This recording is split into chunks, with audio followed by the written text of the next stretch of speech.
Today, I am well. All is well with me, especially life after church. For years, especially during the BLM movement, we talked about defunding the police, happy Monday, and defunding the church. But now we must defund pastors and defund the church. You should see the title down there where we're going to start, How Church is a Plantation. And so you know what that makes you if you still attend church. Okay. That was nice and loud, D. Greetings. Come on in. You are welcome to come in the box if you are aligned to deconstruction. I was trying to put my timer in each box to at least have 2 minutes per person, but I'm still working on that. Right on par with supremacy. Supremacy, period, or white supremacy? What kind of supremacy? Hello, Instagram. Hello, YouTube. Good afternoon. What supremacy? I'm telling you, the information is out there. How church plantations is what we see. And me and my ex-husband, we didn't even know that we were starting another plantation, and we thought we were starting a church. In church, the institutionalized church that we see in America, it was partially and mostly birthed out of slavery. Cornstarch crusaders. Wait till we talk about what we're going to talk about today, where we're going to start. Because when you think about Sunday morning, I don't know, did y'all have Sunday school? Did y'all have discipleship? Like the little teachings before the main service? That was birthed out of slavery. Ooh, I'm going to tell it. And this is why we need to defund these churches and defund the pastors. Yes, y'all had Sunday school. Yep, we're going to wait till it's before I get into the details of that, because the live is being pushed out so that more people know that I am live right now. But I'll just start with the basics. I'm not going to debate with Christians and church folk in these boxes. This is our space of healing, thriving, and recovering and learning and deconstructing our thoughts and our minds. Yes, thank you. When you post and reshare. Good word, plantation is exactly what it is. Yes, I remember that Sunday school BS. Loving life after.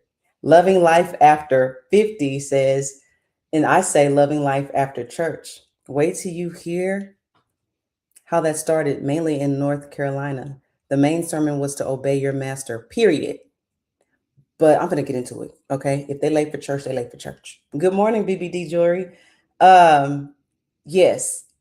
So Sunday school was birthed out of slavery because the slave masters would have missionaries go around to different plantations and indoctrinate the children while their parents, the adults, were out in the slave field, slaving around in the cotton fields and all that. They would take the kids and indoctrinate them for 6 months. And then after 6 months, they weren't even a part of the church yet, the main church service. After 6 months of indoctrinating them and making sure that they were docile, compliant, penitent, and repentive, and they embraced fully the Christian faith, then they were allowed to become a part of the main church congregation. 6 months indoctrinating your children, starting with the children, of course. They're the most vulnerable ones and the most open ones. So pastors don't even realize it. We're going to have Sunday school at 9 o'clock, and then the main service going to start at 10:30. Sunday school is birthed out of slavery. And so was those discipleship classes, membership orientation. All of that was in order for you to become a member. That's where that came from. Uh-huh. Oh, yes. So the church is definitely a plantation. We have went from Mazza to Pazza. It was always created for us to look outside of ourselves, definitely. And it was meant for control. It was meant to keep us in line. But that religion keeping us in line, Christianity kept us in line. That's what it was created for. It also created us to be in the line of poverty. We're also standing in the line of unhealthiness in the church. You're also in the line of mental instability. Yes, come on. How to make a Negro a slave, a Christian. Yes. That's why when they come and try to tell us what to do, I always remind them who they are. You're still a slave. Now, yes, we live in this world, even though we're not in physical chains, the slavery system is still there in corporate America and in the schools. And me being a certified teacher in the Texas schools, I got out of there myself because it's a prison for the teachers too. Yeah, from K through 12, even in school, prison is still slavery. School, slavery. Corporate America, slavery. The change just looked different. But since you did at least leave the church plantation, you have to know where this stuff comes from. And that's why when they come for me, I tell them, you're still a slave. What can a slave tell a free man? Come on, G-Man, you better talk about it. Yes, the children's Sunday school was always held in a separate place. It was always held in a separate place while the parents were out in the field so they can indoctrinate them. What's the best time to create a racist? What's the best time to create any type of mindset in a child? When they're young, when they're open and they have no blocks to receiving it. What'd you say over there earlier? Good morning. Yas, yas. I guess I missed it. I guess it blocked your comment. Slaving around and skeeting oil. That's right. Yes. Mm-hmm. And we didn't know when me and my ex-husband started a church when we were 21, we didn't know we were starting another plantation. Shoot, we were slaves still ourselves. Y'all, the best time is when they are still in the alpha brain waves. Talk about it. And so pastors think that they came up with Sunday school. We're going to have Sunday school to get into the word and disciple. And mostly Sunday school was for the little kids. Train up a child, their Bible's words, for sure. That goes right along with it, Tara. Train up a child. Hello, YouTube. Hola. Yes, I'm on my main screen on TikTok. That's where people come up in the panel. I am looking mostly for ministers and pastors that hide out in the comments telling us what to do, to be brave and to come into the box so we can talk to you. I'm not going to debate Christians because I know where I stand and you can't move me off that. And plus, that's a waste of both of our times.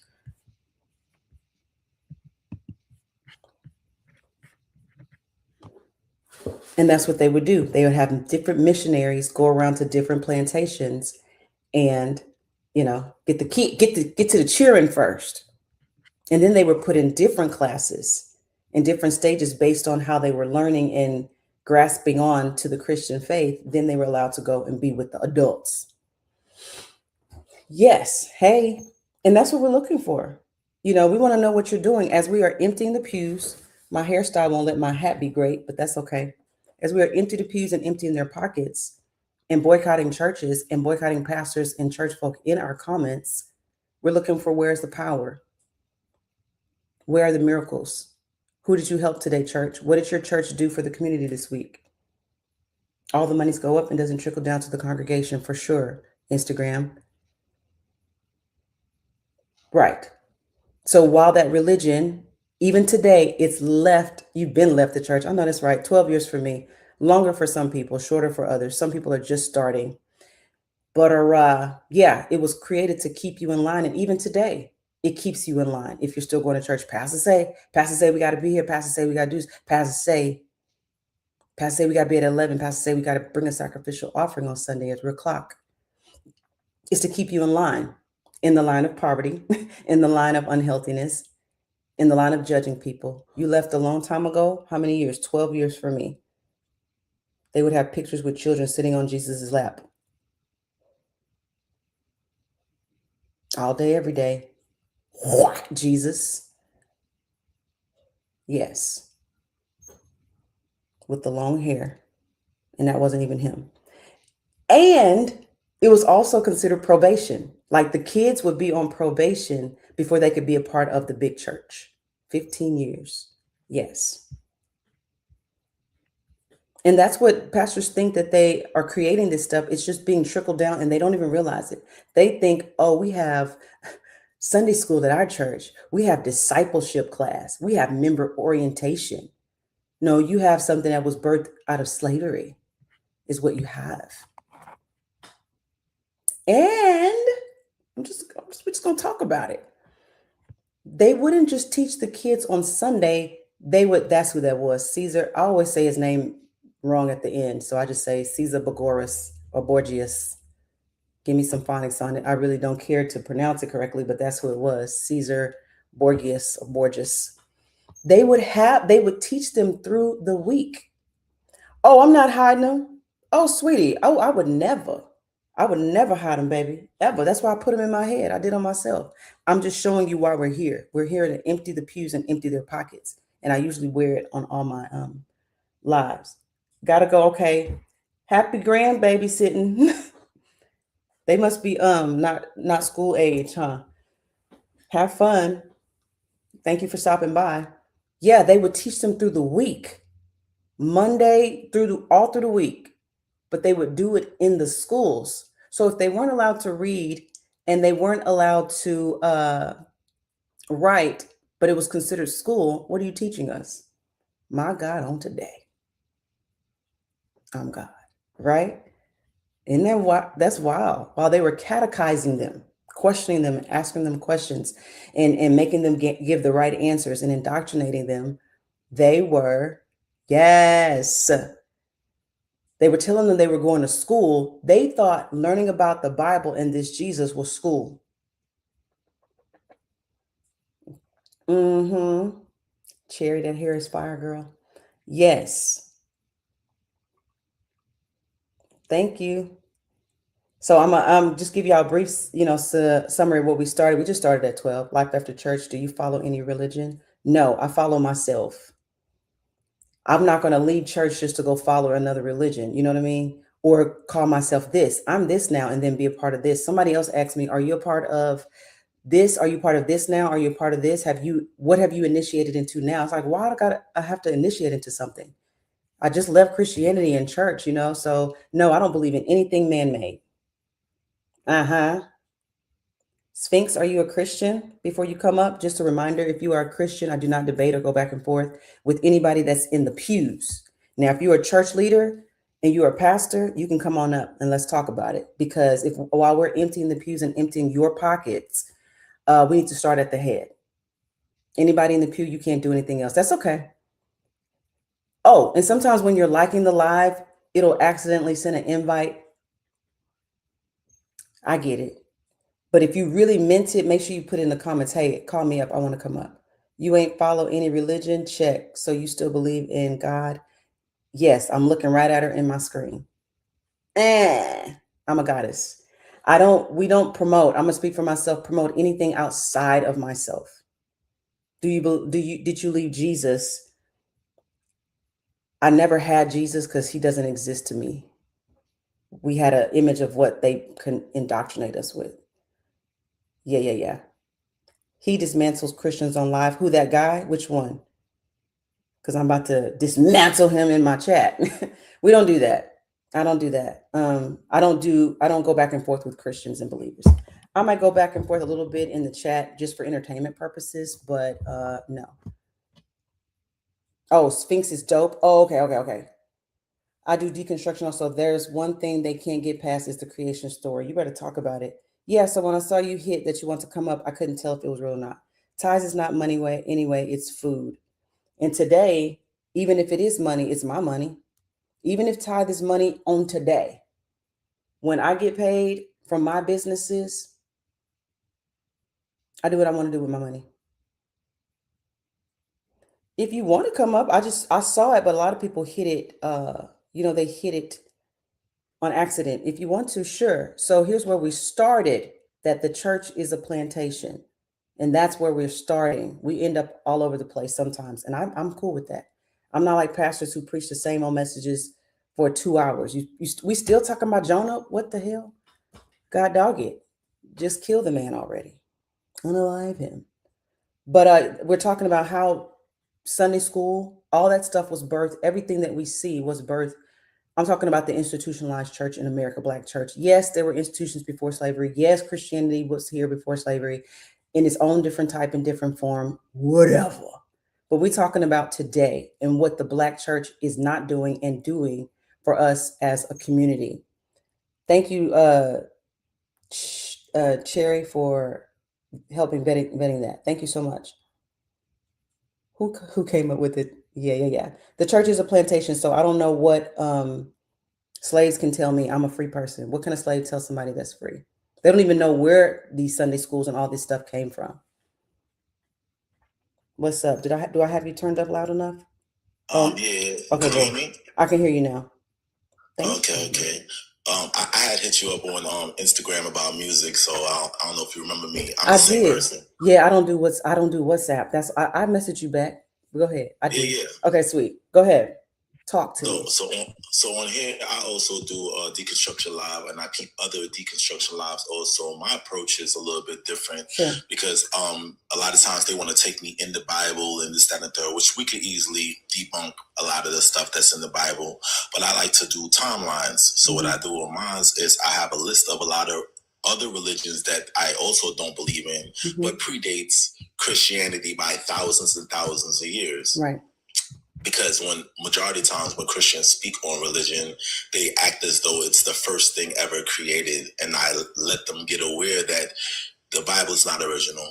The walking on water has been done thousands of years ago by another deity that you don't believe in. The unalivement and coming back 3 days later has been done thousands of years ago prior to your religion by another deity that you don't believe in. 10 Commandments has been done in 42 laws of Ma'at, thousands of years. You don't believe in that. It's like to the point that you realize that it's a bootleg. But the biggest part that they can't get past, and some of the people that's in here that follows me already knows that they can't get past the timeline. Adam and Eve is only 6,000 years old. Right. We have billions of proof that Black people has been here for over 300,000 years. So partaking in this religion is just being a part of the erasure of over 300,000 years of information. Right. And that's normally where they get stumbled at. So I don't have to keep reading Bible verses to prove you that you know misogyny is disgusting, slavery is disgusting, condoning these things. I let other people that know the Bible a lot better than I, have these wonderful deep dive conversation into verses and Job and all that. Right.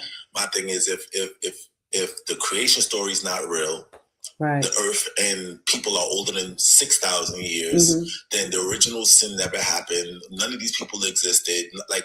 So you're never going to beat the allegations. And they don't. They don't.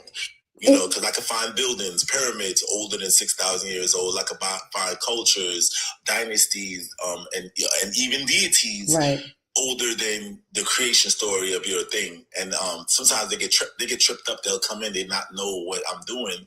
And then when I explain it to them, then it's like, oh, well, Christianity came first, or the Islam people. Oh, no, Islam came first. I'm like, so okay, cool. Nice. So since Islam came first, when did they create Hinduism?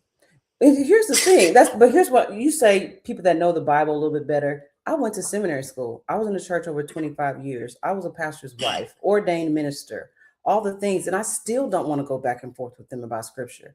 I'll name people, Onan and different type of people. They don't know who I'm talking about. And so I'm not going to waste my time. I'm talking about me, going back and forth with a Christian. There are other platforms that do that, and that's great. That's also necessary. It is necessary. All parts are necessary. But where I come from is I'm looking at life after church, as you can see. I'm looking at how are you healing, recovering, and thriving? Because as we talked about church as a plantation, when you leave the church, you are a slave, and now you've left the church. Just like when they release the slaves, after they've seen all those crimes and they've seen all the things that happened, their babies getting ripped out of them, and not just ripped from them, out of them, okay? And how they used our body parts and different things for couches and all the things. And then they just say, okay, you can go ahead and go now. You're free. And they're mentally disturbed. That's what happens when you come out of the church. And that's where I land is, okay, now you're out.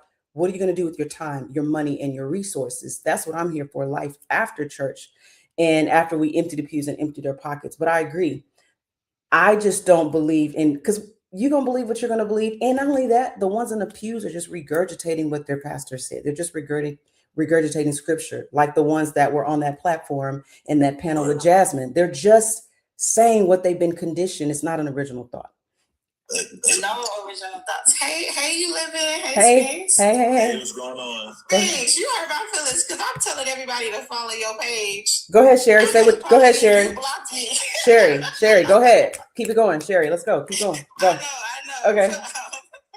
But I had to address that. But I don't know why. There's something about me that's inherently unlikable. I've made peace with that.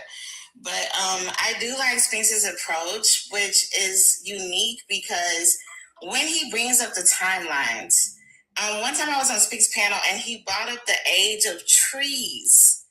And the age of trees outdated the age of many major world religions, not just Christianity.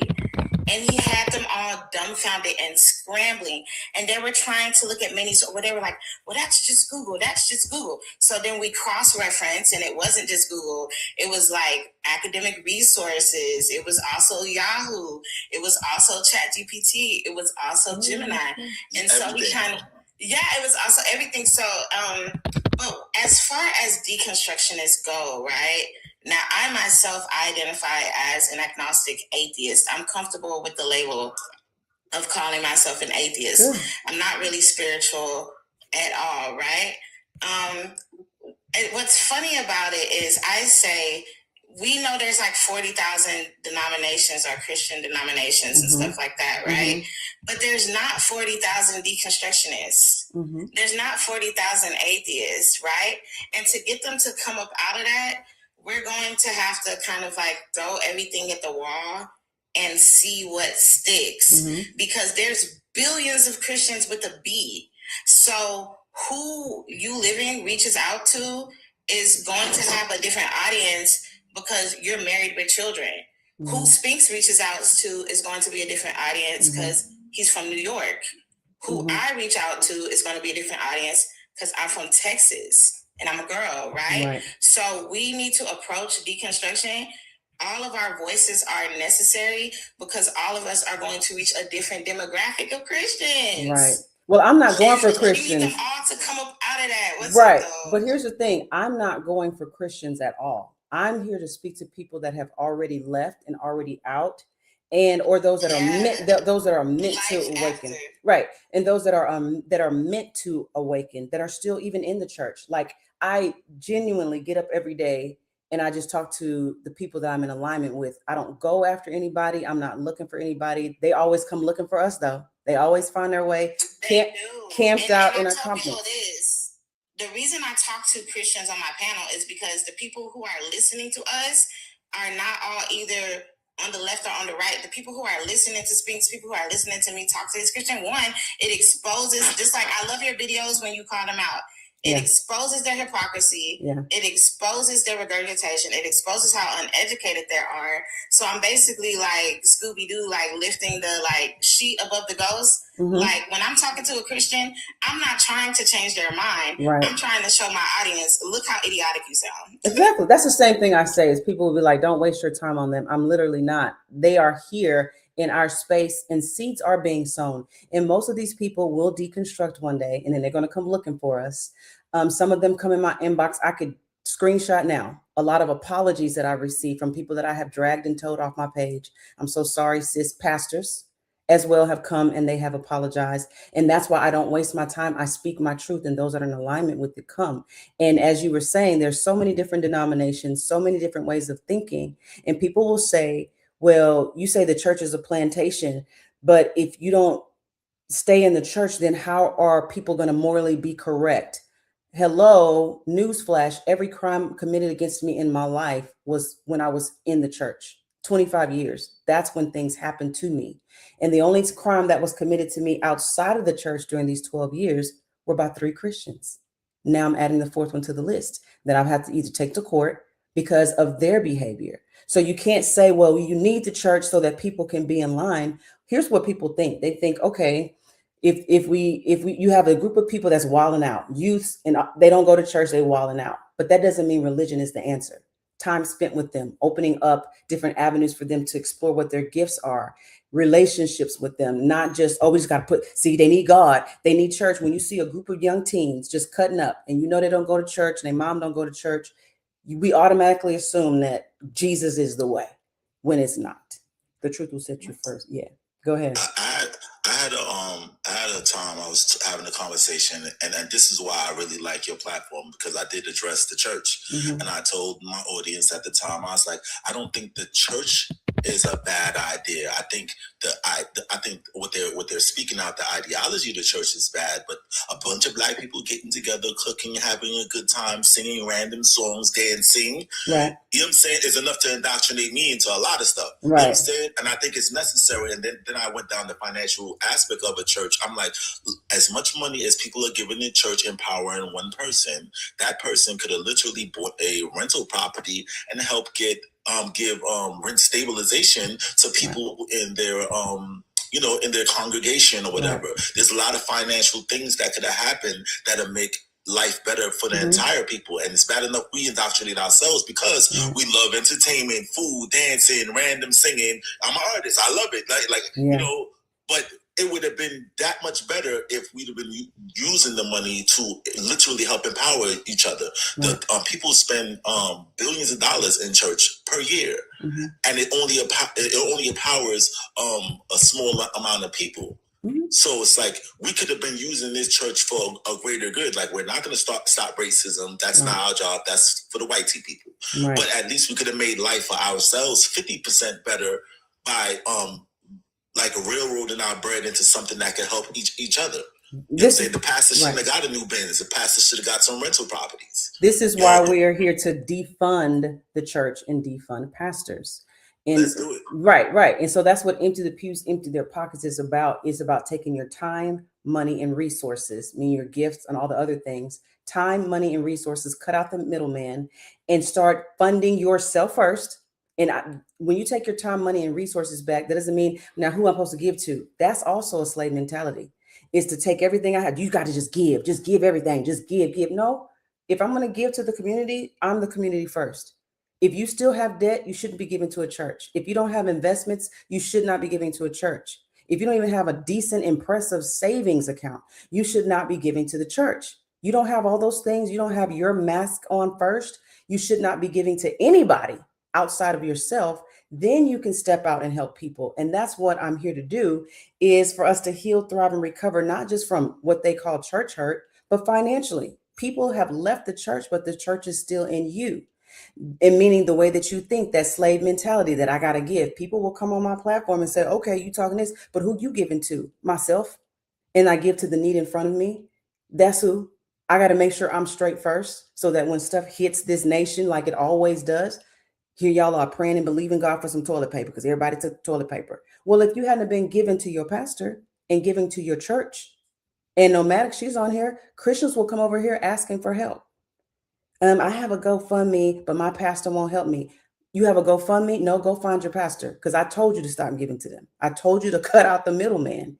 And that's where we are, is now that you left the church plantation, you're free in that sense from the church. What are you doing with your time, money, and resources? Like Sphinx says, he's a music artist.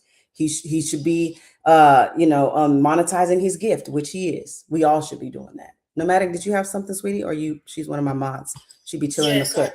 Go ahead. Happy Deconstruction Monday to the panel, everyone. I love that we are in alignment, because on yesterday, over 700 good white Christians headed to Dearborn in protest against the Muslim candidate for Congress. They passed right by. It was funny, but not funny, because I was at the window and I saw these motorcycles and I said, I bet they're headed to Dearborn. So I get on Facebook, and sure enough, they had a whole post about going there in Christian solidarity. And I'm thinking to all of the other ethnicities that are so enthralled with Christianity, is that you lack the capacity to govern yourself, which is why you grab so hard onto quote unquote organized religion. Right? Because it's problematic. Like, it's right there in your face. I had someone ask me last week, he was like, oh, we're good Christians. I was like, who told you I was a Christian? You think I need a book to tell me to be a good person? Right. I have 7 sisters. One of my sisters came to me a while ago and she told me she was trying to better her credit, and she paid somebody like $600 in order to better their credit, and they didn't do nothing. And from then started my movement towards helping everybody understand credit so that way they can build a better path towards getting better credit. So I did it for her. She invited her friends. I did it for the friends. My boys needed it, and I've been helping everybody ever since for free, letting them know, because money is basically more of a behavior than people think. You know what I'm saying? Depending on who you are and what you're interested in, that's where your debt is going to come from. So I advise people on what you can do and what you cannot do, and how to build a better path towards credit, and what to do with the credit once you get to that thing. So I've clearly helped over 20 people get over 800 credit, and then open up an LLC, and work it out in that manner. So if you're interested in those type of conversation hosts, I'm definitely here for it, because I do it for free on Instagram as it is. So I do have those on here. I used to do credit repair too. So I do. That's what these church folk and these pastors are missing. They think I drag people all day. No, I have a whole school community, Life After Church, Deconstruct.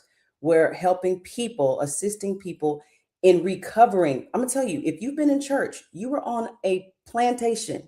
You are a slave. We all were. And when you come out of it, you will need help financially, with your health, with your mentality, with all the things, even your relationships, even relationship with your children, because family relationships are sometimes destroyed behind church. And so that's what we're talking about on Sunday. You will sit in church for 4 hours. You could have went and got a part-time job and and got the money and paid off that Klarna, paid off those payment plans, paid off a firm. But you sitting there for 4 hours giving what you don't have, giving until it hurts. So I talk about all of that. So a lot of people are just new and they don't know what we do over here. But it's about financial literacy, which pastors do not have. But it's about your time, money, and resources. What are you doing with it now? Nomadic? I also just want to say to Spinks, it's great that you are giving that information for free. Mm-hmm. With that being said, people value what they pay for. And I don't care if they send you $3 on the Cash App, $2 on the Venmo. We're in the space and time now of reciprocity. Period. Yeah, I definitely dig it. My panel that I have a dope community on TikTok. I should have been on TikTok a long time ago. I feel like I hung out on Instagram for nothing too long. But yeah, I get it back in different ways. And honestly, I don't want everybody to be jacked up around me, because calling people in the midst of a financial crisis is literally the wrong time to call people. I'd rather people just build a better path and avoid having a financial crisis. Well, actually, I have to disagree with that, because I'm typing. When I say this page, that's, to me, I'm sorry, I forgot the A, but this page, those are all limited ways of thinking. I'm just going to be honest with you. And that's the kind of stuff that we get when we're in church. For us to assume that calling people during this economy, how is that true when people still spend money in this economy? We have to get away from limited ways of thinking and blocks and things that we assume that this is the worst time, versus teaching people how to manifest, which is what I do. I teach people how to manifest. I prosper in any economy. That's the belief that I have. So, and I have my own businesses. I don't work for nobody but myself. My husband, he's up there. Hey, my good people. We work for ourselves, because we got out of the mindset that, oh, you can't have you can't have a business. Hold on. You can't have a business in this economy. Yeah. You can't have, people won't buy. I'm also a real estate agent. When you see on the news and they say, oh, nobody's buying in this economy, that's a lie. I manifest my clients. So it's never a bad time to put your business out there unless you say so, unless you declare. Yes, Ada, she's in one of my school communities. I have another school community on manifesting, on setting intentions. So, just so before you start, that's for everybody, Oh no! What did you think I say? I said I try to teach people about like that stuff before they end up in a crisis, so they won't end up in a crisis. No, I thought you were saying that you don't want to ask. You give it away for free because you don't want to ask people for money in this bad economy. Can I chime in on that? Yeah. It's like to y'all's point. I feel like a part of being a Christian, especially the ones who still go to church a lot in 2026, to be a Christian is to be like in a perpetual state of like down and out. Survival mode. Like, is to be in a perpetual state of struggle mode. So then when they see somebody thriving outside of Christianity, like I write books, I make music, I have good credit, their brain glitches because they're like, well, how are you doing this stuff if you don't go to church? How are you doing this stuff outside of the church? And you're literally sitting here saying, this is the blueprint. Yeah. This is how I'm doing it, because like I've exonerated myself from this mentality that I'm always suffering, that I'm always like going through it. Like they say, what did they say? God puts, he won't put any more he won't put more on you than you can bear. Yeah. Hey, my good people, did you have something? And before you go, Ronnie, I hear what you're saying about female pastors with weave, lashes, and nails bother me. You know, here we don't focus on other people. That shouldn't bother you at all. What should bother us collectively as Black people is, where is our credit score? Where is our savings? Where's our mental ability? What somebody does with their body shouldn't have anything to do with us, because that don't bother me. You know what I'm saying? And that's the thing in church. That's church stuff, where we're condemning and judging what other people are wearing and doing, when I'm sure some of you are dealing with weight issues. Some of you are dealing with skin issues that you should be researching and figuring out versus what somebody else is doing. That's exactly what church folk do. Who cares? Because female pastors ain't putting no money in my pocket. So that's what we need to be focused on, especially us, because then we wouldn't have had to go and boycott Asian businesses if we would have been taking our money out of the church in the first place and putting it into our own businesses, like Sphinx was saying, how he helps people with credit, all the different things.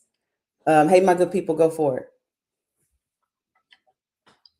Oh, you said not at the moment? Okay, sweet. You good? Okay, sweet. That's my love buddy right there. We manifested each other. And his daddy is a pastor currently, and he deconstructed about 2.5 years ago. And he's on his way to hell, according to him. And I'm Jezebel. Hello. Hey, heathen. I know, right? I know. Listen, I'm from New York. I'm an artist. I do rap. Did we lose you? Hello? It looks like everybody froze. Can you hear me? Now we can't. Seem like everybody froze. We ready. It's the enemy. Go ahead. I think it was probably my connection, but I was saying I'm an artist from New York City. Okay. So if y'all need like videos, I shoot videos. I help people get a nice digital imprint on the internet if necessary. But I definitely would like to do a collab song with you. So whenever you ready. Okay, sweet. You know what I'm saying? And that's it. Like, but I'm gonna get on probably live late tonight because I have insomnia. Okay. But I added you. I found you on here. I'm happy. Yes. And I'm happy to see what y'all doing. I love what y'all doing. Y'all just keep it up. I'm out of here. Thank y'all. Yes. And me and him, we did a music video together. It's out. And also a song called Heal, because that's where we are. And I love what you said, Creole. You said, and pastors teach this, that you're either in a storm, just getting out of a storm, or about to go in a storm. And I've heard that saying since I was 15, and pastors have preached that. You're either in a storm, you're coming out of one, or you're headed into a storm. And that is no way to live. That's slave mentality, right? Hey, my good people, did you say you were ready or no? You good? That makes you not want to live. And I'm going to tell you what I told God when I was talking and praying to God. When I was coming out of deconstruction, I said, if I have to live this life suffering, take me out of here. Just take me and the babies out. They were younger. Take us all out peacefully. But I'm not going to live here and I'm not going to suffer. And that's when I tapped into manifestation. Go ahead, babe. If you were talking. No, I wasn't really saying anything. I was just, when I was trying to get on up to the screen, I noticed that I needed to update. Okay. Okay. TikTok. I was just going to let everybody know, if you hadn't updated your TikTok app, definitely do that, because it's going to kick you back and forth. Right. And manifestation is where it's at. And people will tell you that manifestation is of the devil, is witchcraft, although God did witchcraft in the Bible then. When he said, let there be light, he spoke to a circumstance, he spoke to a situation, and then boom, it shifted and it changed. That's the key to manifestation. Number one is the things that come out of your mouth, the way that you think, the way that you feel, manifesting. Jesus spoke to the fig tree. You have whatsoever you say. That's just the basics of manifestation. So their scripture also says, as a man thinks in his heart, so is a man. If you think that you're not worthy, you think what we've been taught in church, lift your hands. I'm unworthy, oh God. I'm nothing without you, oh God. I can't make it without you. And then you wonder why you're not making it. And you wonder why you feel like nothing. When you try to go get something better for yourself, you actually block it because you don't feel like you're worthy. And that's what you manifest, unworthiness. Christians are not the only ones that are lost. They say that because they don't want you to have the power. For sure. For sure. Yeah, change your mindset. You start speaking things into existence, you're crazy. Yeah. Even though God is their creator, he spoke things into existence. Right. Right. You know, one of the reasons why I left the church is when I heard that every Sunday, because I used to go to like those money churches. Mm-hmm. I went to Bill Winston's church. Oh Lord. So like, yeah, I know a lot. Mm-hmm. And I found out when he gave a message, and then I listened to going home, I might turn on and listen to T.D. Jakes. T.D. Jakes was saying the same message, and then I turned to another preacher. He was saying the same message, and I'm like, what's going on? Mm-hmm. They do that on purpose. They talk about the same thing on the same Sunday. Right. And I'm like, this is a form of control. And here's the sad part. We sat there Sunday after Sunday listening to the same messages, the conditioning, the program. And that's what we started out with. If you were just joining, how, and pastors and ministers, come on up in the box. I know y'all be hiding out there. Come on up.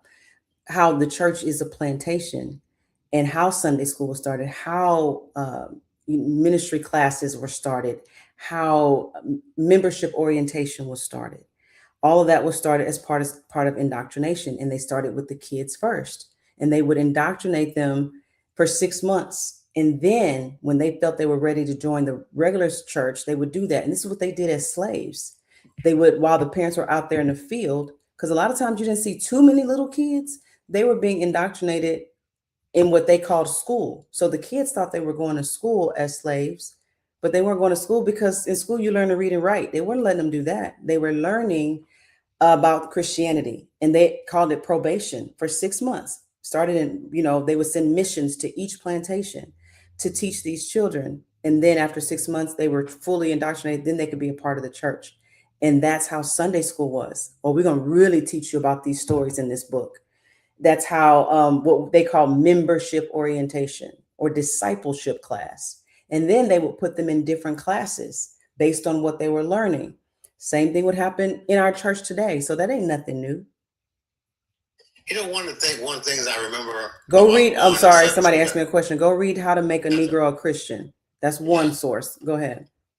One thing as a child, I remember plainly, as a child at 5 years old, is that when you had to go use the bathroom during Sunday school, you had to put your finger up. Yeah. Yeah. And you had to put your finger up, right, and walk real silently. Right. And so, and but we talk about, oh, I'm free now, because the school system is still a form of slavery. So is corporate America. So is a prison. Because I taught my husband, we both were teachers. That's how we met. We were health teachers years ago. And now we're both out of the system, but it's the same thing. You have to walk on one side of the wall, as you have to walk on a line. You have to raise your hand and get permission to go to the bathroom. All that's jail. All that's church. Okay. Same here. Yes. Hall pass. You have to wear, some of them are uniformed. When you really look at it, you have to eat lunch at this time. You only get this many minutes for child time, or it's all still prison, pipeline prison. They say that. And so when you, even in church, it's the same way. If Marvin say close the doors, you got to close the doors. When they tell you everybody stand, the pastor walks in, we're standing on tonight. You stand when they come in, right? All the different rules, right? And then I saw a sermon on Sunday, right, where this pastor started, he was about to preach. And so he got real quiet. I just saw it online, and he just put his head down. Father, I stretch my hand. And then all the deacons and all the ministers stand up. I bet they don't even know why they're doing that. Everybody just stands up when they start singing that song, and you have somebody in the audience saying the words, no other, no. It's the same notes, right? Alfonso, you know. And then they sit down, call and response. You better throw my handkerchief at you. Call and response. We're still doing that stuff, and it was all birthed out of the slavery time. Hey, my good people, go for it. Don't. Nah, it's hilarious because when that would happen, when I was younger in church, like we would play like during that time and just be saying random things and making random noises, and then they would get upset. And my response would be like, hell, y'all doing the same thing we doing. Half y'all don't know what the hell y'all saying. Yeah. Making a word and just humming out loud. So that's, as kids, that's what we did. That's why I'm like, yeah, ooh, all I know is the notes. I don't really know what they're saying. And then you have some. It wasn't until later on in life that we figured out that they were actually saying words. Oh, okay. Right. And then you have. They were just making up noise. Right. Then you have somebody in the background just holding that one note. So, and my baby, he was like, who is doing that? Yeah. Love the title. Which one? Empty the pews, empty their pockets, or Church is a Plantation? I was rebuked by a mother from the church for offering the pastor some cough drops. It was horrible. Why? Did you what? Rebuked by a mother from the church for offering the pastor some cough drops.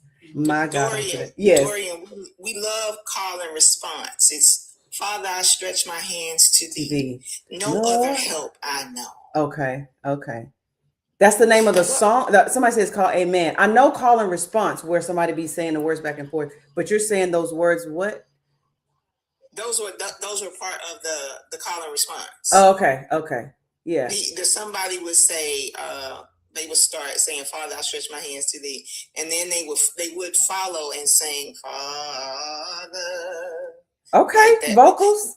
Right. I thought you were trying to say that was the name of but I get what you're saying. Yes, call and response, and then you have somebody in the audience throwing out the words. But my point was, he's like, y'all ready for the word? And they were like, yeah. And then he just got real quiet and he started singing it. And then all the ministers stand up. I'm talking about how, like you said, call and response, and they don't even know why they're doing those things. We're just doing them. Oh yeah, it was grooming and priming for you to open up for the word. That's where I was getting to. You would be in reception to the word. And then somebody would say that prayer, Father, we come to you right now, oh God, as humbly as we know how, oh God. We be nothing about oh God. And that's all I remember.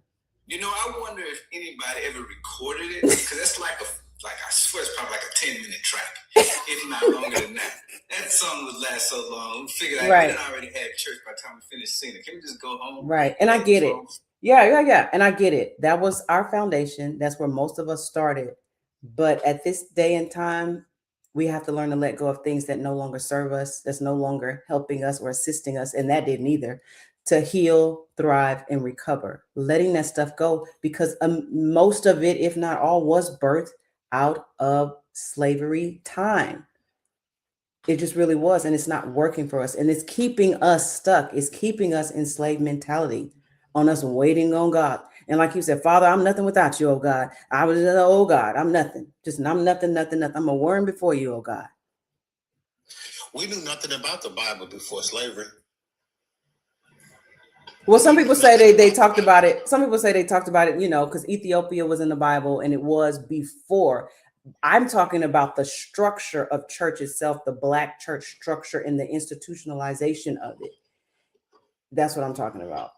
And witchcraft. Yeah, that's what I mean. And because they would let the Black slaves preach, but then they got weary of that and they felt like, we don't know if they're going to be, if we should allow them to do that, because then people may start to listen to them and look at them more. And then they said they're not qualified to even do that anyway, but they would allow them. That's when some of the Black people, slaves, would just do like hush services, hush harbor services in the woods and things like that. You said that wasn't the same as Christianity. You're talking about the Bible. I'm saying that Jesus, according to people and according to studies and what we learned in seminary, that Jesus Christ, all that was not just brought up during slavery, is what I'm saying. Nat Turner figured that out. Come on. Yeah, Darren, tell us about witchcraft. What you were saying. Now, pastors, I'm looking for y'all, ministers. And see, it's so funny. Now y'all want to be quiet. Y'all were doing all that talking in the chitty chat. Now we're saying, get on up here. Come on up in the box. Don't be scared. What you talk about yesterday? What was your sermon about yesterday? What you preach about? Dorian, Yeah. you know they don't want to go to the basement. Maybe I should go down and then they'll come Go up. get it. They'll feel more comfortable. Summon them up. My grandmother's church sounded like Negro spirituals, and they still do it today. I just heard it on Sunday. I saw a church online, and I saw the slave hymns being sung still to this day. How do y'all handle That's dealing what with they call a throwback Sunday. Yes. No, but some people be throwing it back every Sunday. Them churches sing that man, every. stop it, baby. Oh, no, they have. When I'm seeing whining is becoming a preacher, I mean that's just like, okay, here we go. You know, whining he's a preacher now, Right. And you know he had songs and all that, which was great. But him being a preacher and him asking for all that money and stuff like that, I mean, it's just ridiculous. And it's showing you what the church is. Mm-hmm. It's a system of control. It's a plantation. And the way they get you is that the Savior is coming. Mm-hmm. Somebody's coming to save you. Mm-hmm. And that's what they taught on the plantation. Mm-hmm. They were waiting for a Savior to come get them, mm-hmm. other than look at the North Star and follow the North Star to get away. Mm-hmm. They were waiting for a Savior to come get them, just like we're doing today. Everybody's waiting for a Savior, and they don't wait on themselves. Yeah. You are your own Savior. Right. How do you handle dealing with family members when they talk about church? It depends on the setting that you're in. Can you get up and leave? Can you drive away? Do you have to be in the midst of them when they're talking about it? You can give a little bit more detail if you can in the comments. I am looking for you pastors and ministers to hop your little selves on up here and tell us what you talked about on yesterday. What was your message about? Okay. And is that Izana and Awakened? Are y'all Christians? I do not debate Christians. We don't do politics. It's just too much negativity back and forth. I always want to focus on us thriving, doing something about it, releasing these stories versus rehearsing the stories of what a pastor did. How do we move forward? We want to move forward. Okay, did you want to come in the box or was that an accident? Not anymore. Oh, okay. Okay, I'm sorry. I just didn't see your invite. Or are you saying that you're a Christian? Phone, LOL. My mama. Oh, your mama on the phone. Oh, okay, when she's talking about church. Know your boundaries. And to me, if I'm not fine, a lot of people are teenagers, so they can't just get up and leave. They can't just leave their house and but if you can, you don't have to be there. And then not only that, hang up. I'm not saying hang up in her face. It's just, I don't know what kind of relationship you have with your mother, but I learned and I found my voice that I just know how to talk to people and just need to respect my boundaries. I don't care if you are my mama. Let me tell you why. Because Jesus himself, he put his mom in her place in the scriptures, and people don't realize that. When she was like, tell Jesus I need to talk to him. He was like, I'm in here teaching the will of my Father, and I'm not coming out there to talk to her. My mother and my father is right here before me. I think it's the same thing in any situation. If you don't want somebody talking to you at your job about something, you handle them a certain way. And I get it. We feel like we're obligated to our moms and our parents and people because we came out they twat, then we got to respect them a certain way. But they also have to respect us, especially if we're grown and we're independent and taking care of ourselves. Shoot, Dion up there in the box, he knows more than anything. He had to address his father, who is a pastor. Dion was a minister there, praise and worship leader, all the things, and had to face his father. And it was something, and his mother, and talk back, and not in a disrespectful way, but they were, he's a grown man. He was 44, 45 years old, and trying to tell him what to do. And so he would have to get up and leave mid-conversation, get in his car, I'm out. He'll tell you, yes, and you have to get off the phone because I'm grown and you need to respect my boundaries and where I stand with that. Right. You're welcome. And it's always a loving way to do it. And Mom, this is where I'm at right now.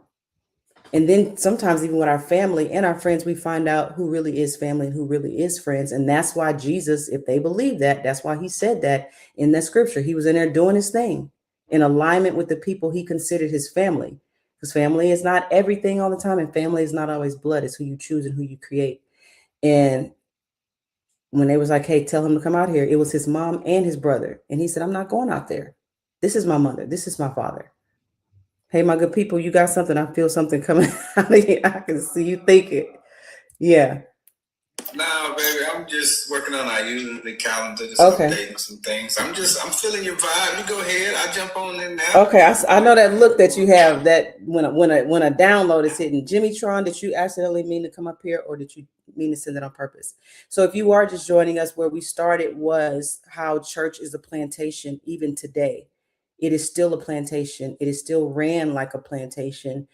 And your pastor is your now master, because we went from master to pastor. And I wrote about that. Some of you can't even buy a house. You can't even get married unless you go through your pastor.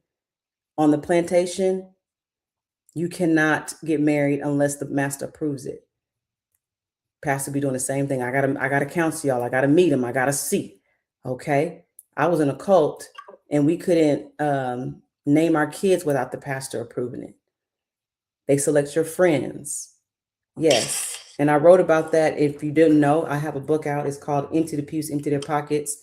And there is a section in there where I say, hey, we have all went, when we were in there, we went from master to pastor. And there are some people who won't make any moves in their life without the pastor giving them the green light. What does a pastor have to do with your personal life? According to them, everything. Go ahead, hey, my good people. And then I'll answer that in depth.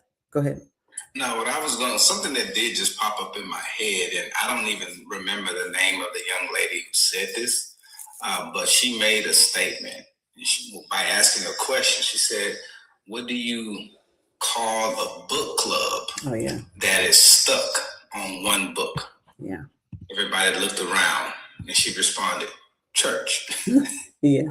And that came up because I'm thinking about, all of the different resources that are available to us now that we have the World Wide Web, internet. We still have libraries, but most people don't go to libraries, but there's still online libraries. There's so many resources that has information that surpasses that one book. And my father once told me, and as I was letting him know or informing him that I won't be going to church anymore, I don't subscribe to religion and different things of that sort. And his response was like, well, how are you going to feed yourself? I'm like, what you talking about? He's like, well, how are you going to feed yourself? I'm guessing biblical or teachings or whatnot. And I'm thinking like, well, I'm 44 years old. And if about this time, after being up under your tutelage for 30 plus years, if I don't know how to feed myself by now, you've done a terrible job as a pastor. And a parent. I mean, because I look at it like this, my sons are 6 and 10, right? And if I haven't taught them, even at this age, how to feed themselves, I've done a poor ass job as a father. And here I am, 44, and my dad's asking me, well, how you going to feed yourself? You can't feed yourself. What the hell are you talking about? I'm 44 years old. I know how to read. Yeah. Yes. It's not that difficult. Yes. But when you're conditioned to think that everything that you could possibly obtain or learn that's going to make you into a better person comes from that one book, you got to be insane to think that when there's so many other resources out there that are available for you, when that particular book within itself is literally a bootleg of a million other stories that happened and occurred before that book was even written. Yeah. It's not even original. Right. Too many people. It's literally just a copy of things that happened beforehand. Right. We put different characters on it and put them in different places and, try to make it seem like as if it's the foundation of society, but when in actuality, it's really not. Did yours freeze? I think you froze. Yeah, it froze. I don't know if it was just you or the live. I just stopped. I didn't freeze. Okay, you did. Okay. So, Izana, I'm gonna let you go. I'm gonna answer this question, then you can go ahead and speak. You said, "What does a pastor have to do with your personal life?" Everything, because he's your shepherd, and as your shepherd, he is your overseer, and as his overseer, that book is in the freaking Bible, guys. The word overseer. Where do you get that word from? Plantations, and so pastors are meant to cover you. And so, if you don't go to your pastor about who you're going to marry, when stuff starts happening, it's because you didn't get your covering to bless it. And that's what pastors have to do with your personal life before you go buy a house, especially if you're a single woman in the church. You don't make big purchases. That's how we were conditioned. And we are all, those who have had lineage, not every Black person, they've said that their family weren't slaves. But for those that were, you've been conditioned to have somebody over you. That's why the church keeps going, because people haven't realized that. But that's what a pastor has to do with your personal life. They're your overseer. So they see over every aspect of your life to make sure you're in alignment with God's will. Go ahead, Izana, if I'm saying that right. Yes, thank you so much for giving me a chance. Sure.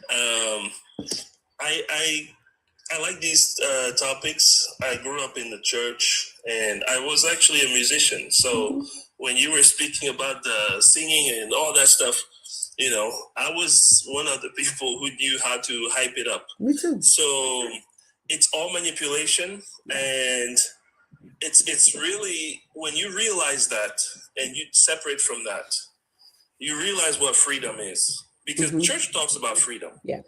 And when they keep talking about this, he set you free, God broke the chains and everything. Yeah. It makes people think that is freedom. But it's actually a manipulation.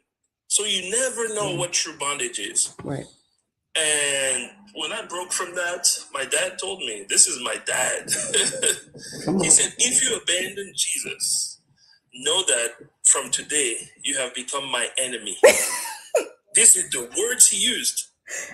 And I'm not laughing at you. I'm laughing at the same. Yes. Yeah. Wow. Yes. Yes. I looked at him. I was like, so be it. I don't mind. I don't care. Because I know I found the truth. There's no way you can win. There's no way. No way. If you are with Jesus, there is no way you can win. No. So I was like, okay. Since it's been 6 years, I haven't talked to him. I don't plan on doing that. How many for you, Dion? What, going on 3 now, I think? Mine is going on 3 years. I mean, I feel you, my friend. My dad told me I was going straight to hell. Wow. And Izana, we can say only this part because this is how much is, but has even legally, he's taken legal action to say that he's he needs a psych eval because he and shouldn't have his boys because he doesn't believe in God anymore. Said it in court. We're still in it, but so he's having to fight those words and prove. Yes, and a pastor. I thought my story was crazy. Oh wow. No, it is crazy. Yours is crazy. It is crazy for somebody to say you're now my enemy, but this one went to the courthouse, and we had to go to court because he needs a psych eval because he left the church and he doesn't believe in God and he's not living the way we raised him, and he preaches every Sunday in the pulpit. Oh my goodness. And they accept a case like that? Yeah, it's more to it. That's why I can't say too much to other stuff. But when it's all over, we got some story times coming. Oh yeah, when it's all over, you ready. But just the fact that that's one of the things they're trying to say is he's not mentally able to raise his kids because he doesn't believe in God.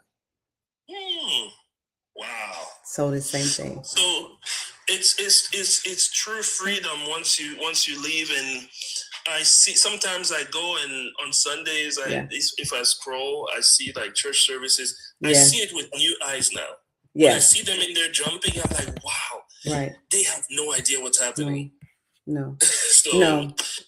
No, they don't. But Izana, and I've explained this before, is that a lot of things that they do in the church is, I don't know what your nationality or ethnicity is, but for Black people, Africans, we did all those things naturally as part of our culture, and it just got tainted.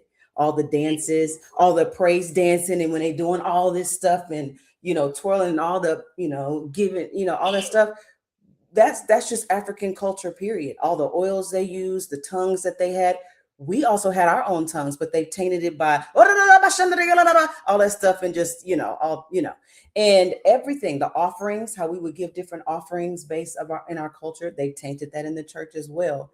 And it was just tainted through the white supremacy, through the overseer and all those things.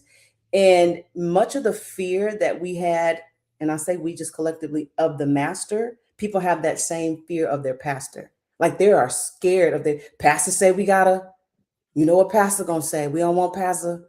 Wives and husbands at odds because pastor say we got to give $500 a month, and the husband looking like, of whose money? What? Right? So, but on a serious note, hugs and love to you, and we send that to you because that's still your father. You know what I'm saying? And for him to say that to you, I know, just however you have to process that, we understand, and we're here for you for that. Yeah. I appreciate you guys. For sure. Thank you. I'm gonna hang out. Sure, you can hang out for sure. Who else was trying to come up here? Yeah, and I would tell Dion all the time, like, see, you're not by yourself. Especially somebody mentioned pastors' kids, and I specifically wrote in here a section on that, and it was called "Are Pastors' Kids the Worst?" Because people will say pastors' kids, they the worst. And what they miss when they say that is the kids part. They're kids. How are they the worst when they're kids? And you always want to say, pastors are a reflection of their parents. So who really is the worst? Who really is the problem? Could it be that your dad is a pastor too? Yeah. Could it be that those kids are being neglected because the parents are always in church, serving everybody, and your baby is not being served, your child? So they're acting out, trying to get attention. And most pastors' kids were just kids. They was horny too. They want to try this too, like every other teenager. They want to do a little cussing, and most of them were acting out because they were neglected. But then, them pastors' kids, they the worst. And then the lie will come in. Well, the reason why is because their pastor and their dad, their parents are so powerful, and it's just the enemy. The enemy always comes after them because their parents are so powerful in the kingdom. No, the parents are neglecting their kids for prayer service when they should be sitting down and talking to their kids. They talk to other kids, other couples in the church more than they talk to their own kids. And you wonder why they're acting out. Pastor's kids' name on the board more than anybody's. And I was in the school system, and it was them pastors cheering. It was those ones that was on the praise team, shaking it in the church and shaking it in the hallways. They get so mad at my music, for sure. For sure. I was the same way. Did I say what? They had all babies in high school. Yeah. And then had to stand in the church. I was a part of that too, watching the pastor's daughter at 16 have to get up there and say she was pregnant while I'm on the organ. We would play the same summoning music as well. They had right. Think about it again. Church being a plantation, what would they have the musicians that were slaves do? Whenever they would have parties, they would call certain slaves to come in and play us some upbeat music, play us something. Even if a slave was getting beat, they would call the fiddler or call whoever, play something to get the people back, because they were getting down and sad and scared, and he didn't want his slaves to have that low morale. They would call in the musicians.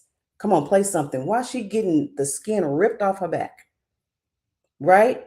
And what do they do in church? What instrument did you play, Izana? I was on the organ and I was the bass. I was playing the bass. Bass. Okay, boom. Yeah, and I would play the organ, and you already know they would be like, during offering, there was certain song. We're blessed in the city. Yeah. And then when it was time to usher in the presence of God, you turn on the strings. Make sure the strings. Yeah. To change that frequency, right? And then if they wanted, the shouting music, here we go. Me, you, and the drummer got to be in pocket. Dun dun.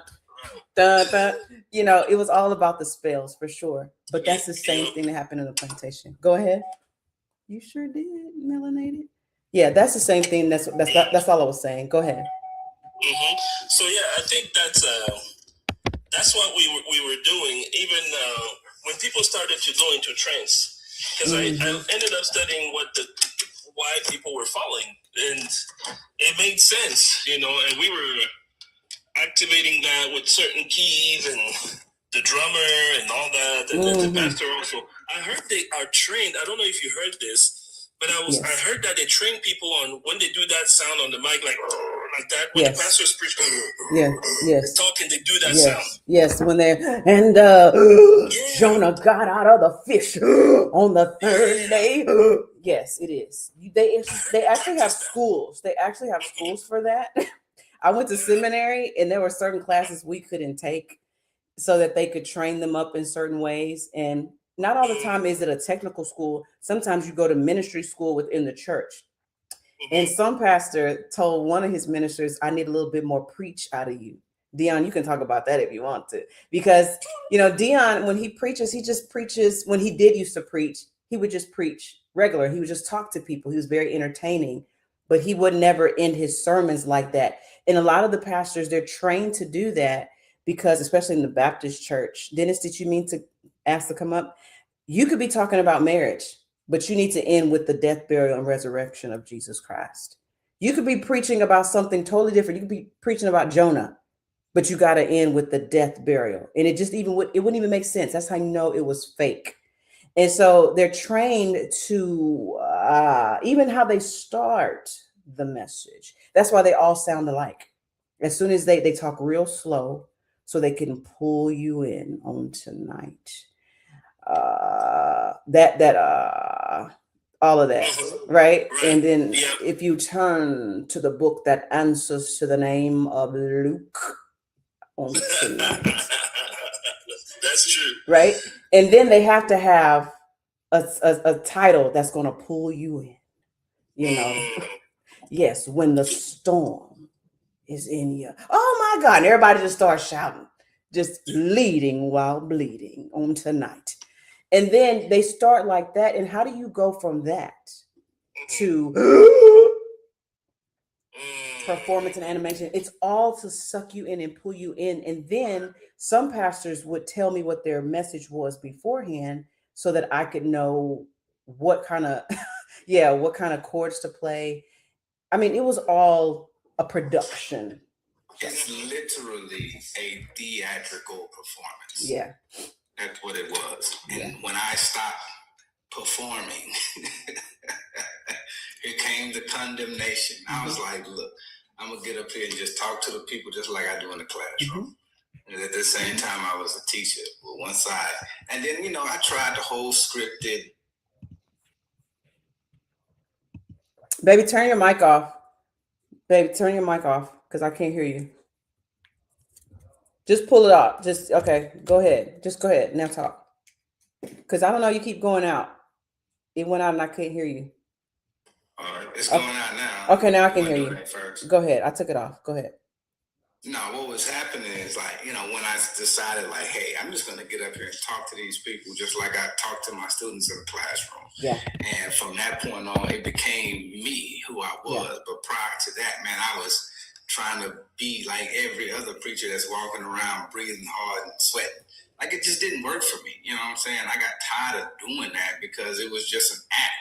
When I started acting, that's when I really started reaching the people because they started seeing me versus seeing everybody else trying to act through me or whatever the case it may have been. And that's when the condemnation came. You're not preaching. What the hell you think I'm up here doing? Right. I'm just talking simply from this book and just, just deliver it in such a way where people can actually understand it versus sitting up here yelling when they don't even remember what I talked about. All they remember is, as they say, oh, he sure did preach. All you did is get up there and yell and sweat and make gargly sounds over the phone, sticking up the mics. Right. That's it. And here's the thing. Talk about nothing. Youth for Red, you said, and the Oscar nominee goes to the pastor best performance, but there were also supporting actors. And that would be the ministers that would be throwing the handkerchiefs at them and those getting behind them and getting in his face. Preach, preacher. You talking now, Doc. Or coming up to the stage and hitting the, doing all that. And they also do that in the music realm because I was a worship leader. I'm from Houston. So, all the Houston singers, Kimber, everybody. We was always at the musical. It was a musical circuit. And the same thing that happens in the church with the music is the same thing with the pastors. And they would be the supporting actors. And you were really required to back your preacher up. The musicians weren't the only ones that were taught to back the preacher up. His ministers, that were behind him, they would also, like, when he starts, you can kind of tell when he would start tuning up, is what they call it, going from regular talking into and then when they would hear us or even see us mount the instruments, the ministers knew they had to stand up to support him in order to pull the people in. But, and it all ties down to our topic, where did they get that from? Church plantation. They got that from the plantation because the overseers would have them, what do they call it? Some people call it cooning. Some call it when the black people will be in front of a bunch of white people and they just doing and looking real silly, and the white people are entertained. Like, as of today, the same thing would happen on the plantation. And so that was just passed down. You got to entertain. You got to juck and jive. You know, who is it called? It's a name. It's a name that they call that. But you would have to be jucking and jiving. And they just pulled all that into the church because they know that this stuff is not real. So in order to get you and to keep you, we have to entertain you. We even have to bring you in entertaining guests and psalmists and singers to keep up this facade. And when I was in the white church, when I was under a white pastor, for Easter, we brought in a real live donkey for Easter. They all, they do the extremes, and that's fine, but they do.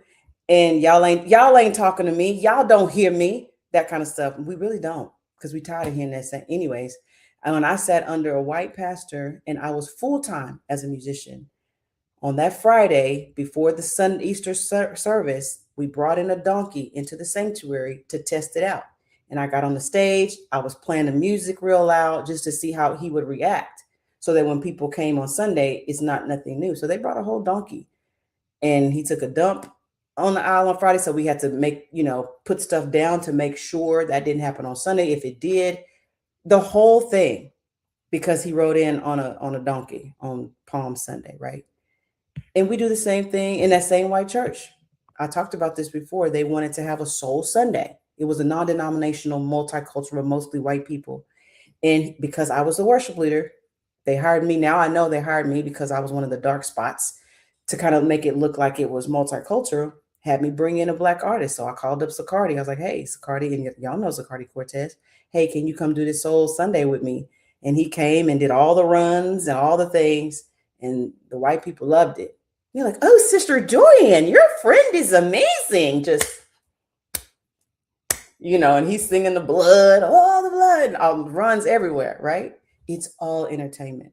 Because do you really think that God is down there looking at the preacher talking about, you ain't talking, preach, son. He talking, he got that sermon, y'all. Did you really think that he's somewhere on a throne doing that while you're sweating, hyperventilating, as you say, and then people can't even remember what you preached about later on in the week?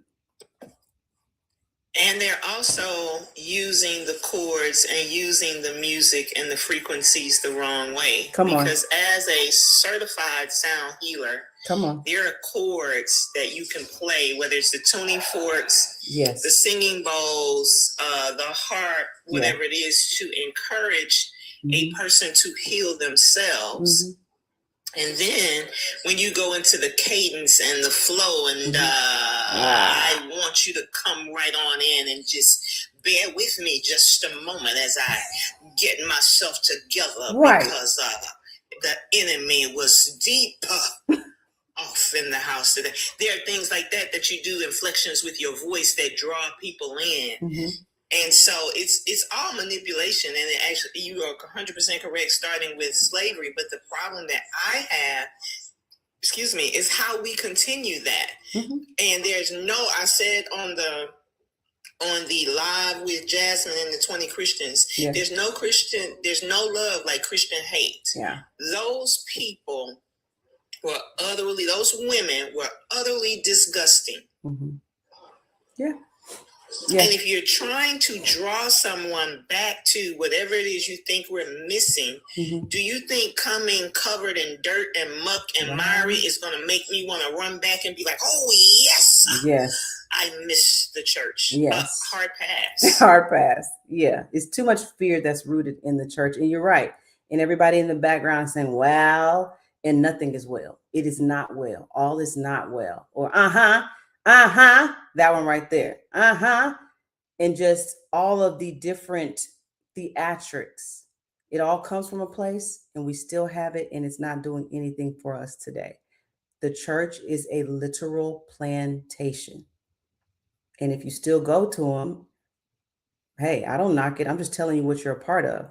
Well, my pastor ain't like that. My pastor, he's still preaching from a book of lies. Okay. And most times you're still not thriving in your life. Yes. Not a thing, plantation and performance. Yeah. What do you mean by that? Yeah. And if you just go ahead. Who was talking? I wonder. Oh, sorry. Go ahead. Okay. I'm wondering, how did you come to realize that was all fake? Because I know musicians are deep in it. Sometimes their parents are preachers. Sometimes they're. I mean, how does that happen? I knew. I'm gonna be honest with you. I believe that I knew when I was 15. So my husband, he's the one. If you're just joining, he's the one in the box. I showed him a video of me in a church service when I was 15, and I was on the organ. Because they would record the service. My pastor was on TV, even though it was 1995. Houston, he was on Daystar, and so the service, so the service was on TV, and I would go to school, and the kids at school in high school, like, I seen you on TV, I seen you on there, and they would play us. I would play, and so he saw one of the tapes, and I was up there on the organ. I was just looking at people. He's like, "Why you got that look on your face?" I said, "Because number one, it was boring, and I was just looking at people shouting and just running around. It was like one of those full gospel Pentecostal church. So I think I knew then. I just didn't know how to process." And so I believe I've always kind of deconstructed. I never, and I'm not knocking anybody who has. I did speak in tongues, but I never would like shout. You know how they pick their feet up and do all that? I would never get emotionally tied. I mean, I would cry if I'm going through something, but I never played into it. And so I just be up there playing, and I always just observe, like, why did that man just take off running and run into the pulpit like that? But then he gets delivered like that every week. Like, that was his way of getting delivered, right? And then I'd be like, okay, why are they running in a circle? And I know I just heard her cuss her own child out in the parking lot. So I spent years just watching and just looking. Not only that, I married a pastor, and I'm like, okay, I'm married to a pastor, but he beat me up. And then I got to go to church and cover it with makeup. And they just tell me, we're 21, and they just tell me, just cover it with makeup and cover him in prayer. I'm like, okay. So I was always questioning, but the indoctrination and the conditioning and the program was still there. That's all I know. That's all I knew was that. So, okay. And I would never fall out in the spirit. Even when they would lay hands on me and they would push me down to the floor, I would just sit there and say, okay, I know, oh girl, she laid there for a little while, so I'm just going to lay here. And then I got up like I was, like something happened. But so I believe that I always was like that. It was when I went to seminary, and they told me what was really in there. And because people say, you was church hurt, you was church hurt. Thank y'all so much. I see your comments. You was church hurt. If I was church hurt, I would have left when I was 15, when a minister did something to me that I'm now in court for, because I went and filed charges, because I found out there's no statute of limitations when there's a SMEX crime against a teen or a minor. I would have left then. I would have left when I was 21, when my pastor husband, did what he did, and he was abusive, but I didn't. I stayed because that's what they said to do. I would have left 2 years after that, when a pastor fired me because I wouldn't have sex with him. Can I say sex on love? I wouldn't do that with him. So he fired me from the church, and I would have left. There were so many times I could have left. So it wasn't church hurt. I actually thought that behavior was normal, that people do stuff and then they get prayer, they get called into the office, they get rebuked, and then he was back on stage the next week. I thought that's how it went. That's just how we did in the Black church. And so when I went to seminary and I woke up, and then they told me how the Bible was made, all the situations, right? Then I began to ask my pastor questions, and that's how I woke up. You used to play church? Yeah, go ahead. Yeah. Youthful Red, did you have something you want to share? Oh, can you hear me? Yes. Oh, okay, I'm sorry about that. Yes, what you were saying about the music playing and they're, running around the church, I'll never forget. I'm going to just be brief and then I'm going to get out your way. I want to say about 30 years ago, in my early 20s at the time, and I went to this church briefly called Double Rock in Compton, California. And there was this young lady that come every blue moon, and I'll never forget, her name is Regina. So the pastor was like, here she come, you guys, because we used to call it Club Rock, because it was like a big performance. And they start playing the music, you hear the music in the background, and we're looking for, she's in the background, like in the back of the church, and she's just getting wound up and just shaking her hair, and then just going all the way, she ran all the way around the church. And they did this for a good maybe 10 minutes. Dorian, about 10, 15 minutes, they did this. And I couldn't believe it. And that's why we called it Club Rock. I said, they're not serious. No, you're right. They are not serious. And some people did. They can't be serious. And it was like a big performance. Right. And you used to play in church. People did used to play in church. I didn't play in church, but my, people would be playing in church, acting like they shouting, hey, my good people was playing in church. Little boys around here chasing little girls. I was back there playing with the tithe envelopes. Me and this little girl, we was like licking them shut. So she was in the club. How was the Bible made? You'd have to do your research. There's so much to that. Men put it together. Men changed the translations over 40,000 times. You just really have to do your research. Yes. And then you said, God will save you, not the church. No, I saved myself from the church and from God. God's a horrible person, especially if you're talking about the God in the Bible. Go ahead, DL. Did you have something to say? Hello, how are you doing? I'm well. How are you? I'm doing very well. I must say that thank you, first of all, for having me to come up. I'm telling you, your presentation really moved me. I was really moved by what you said. And it's sad what has happened to other people. Mm-hmm. And it's sad the source in which this pain is afflicted in the name of religion, in the name of a God. Mm-hmm. And it is so sad. But what is exciting, what I constantly hear over the last year or so, I myself has become going through this process of deconstruction from the Christian religion. Yeah. I was an ordained elder, pastor in 3 different Christian denominations, chaplain in the military, chaplain for sheriff department. I preached and taught for over 50-some years. And it's amazing. And I think what I'm seeing and what I'm witnessing is nothing short of a miracle. For when people are being awakened, not by some preaching, but by the natural manifestations that come within themselves. Yeah. To see that happening in a university like it is, is encouraging. And I just don't have I'm at work, but I just had to say something to you. And my hats off to you and for you to have a platform like this, to have this broad, open discussion. Yes. And I know people will call you ridiculous, but they'll call you Antichrist. They'll call you, and you have to,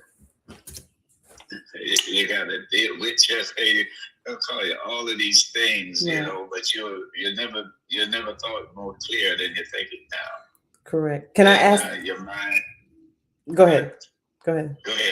What you finna ask me? I was going to ask you what awakened you, what made you walk away from it or start your deconstruction path? Just paying attention.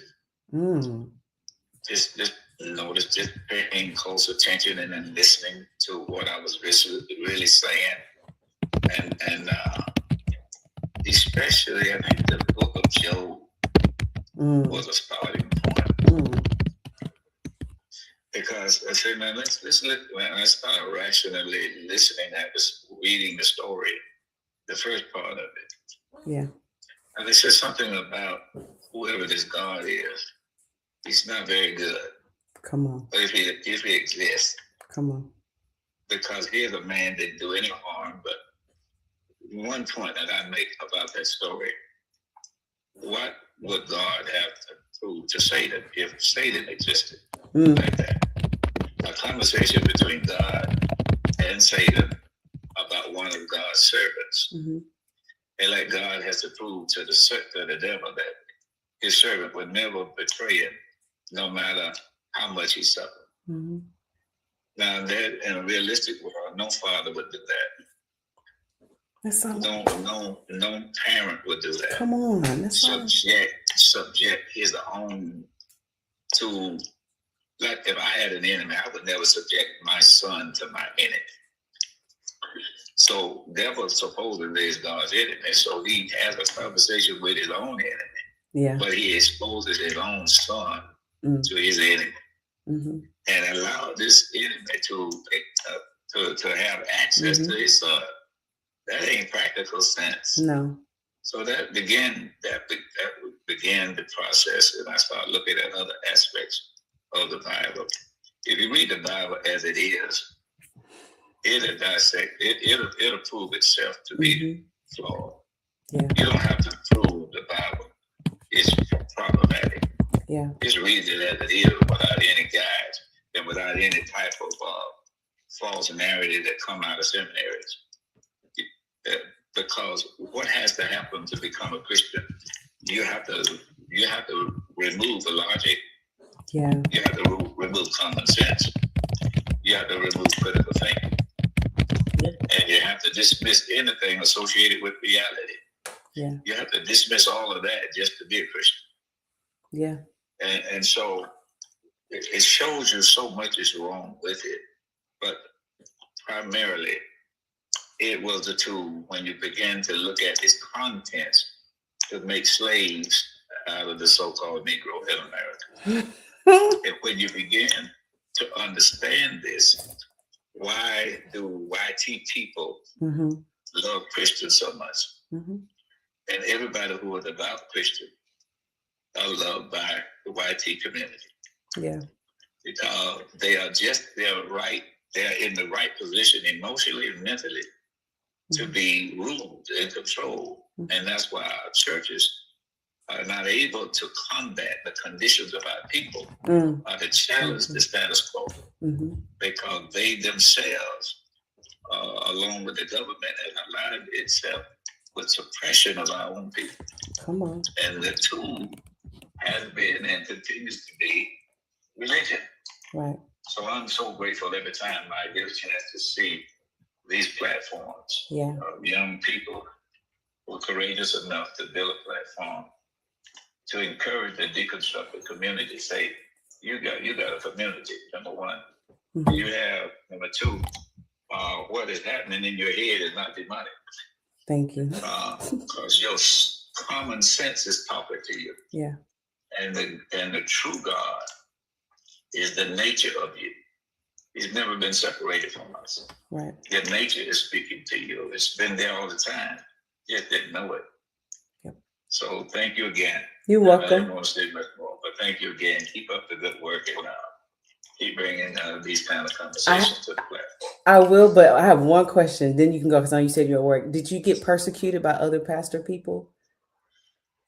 No, I stay away from them. I know what they're about. I just don't go their way. Very good. Okay. Now, every now and then they may sit with me at a restaurant or something like that, and I just ask them some simple questions they cannot answer. Wow.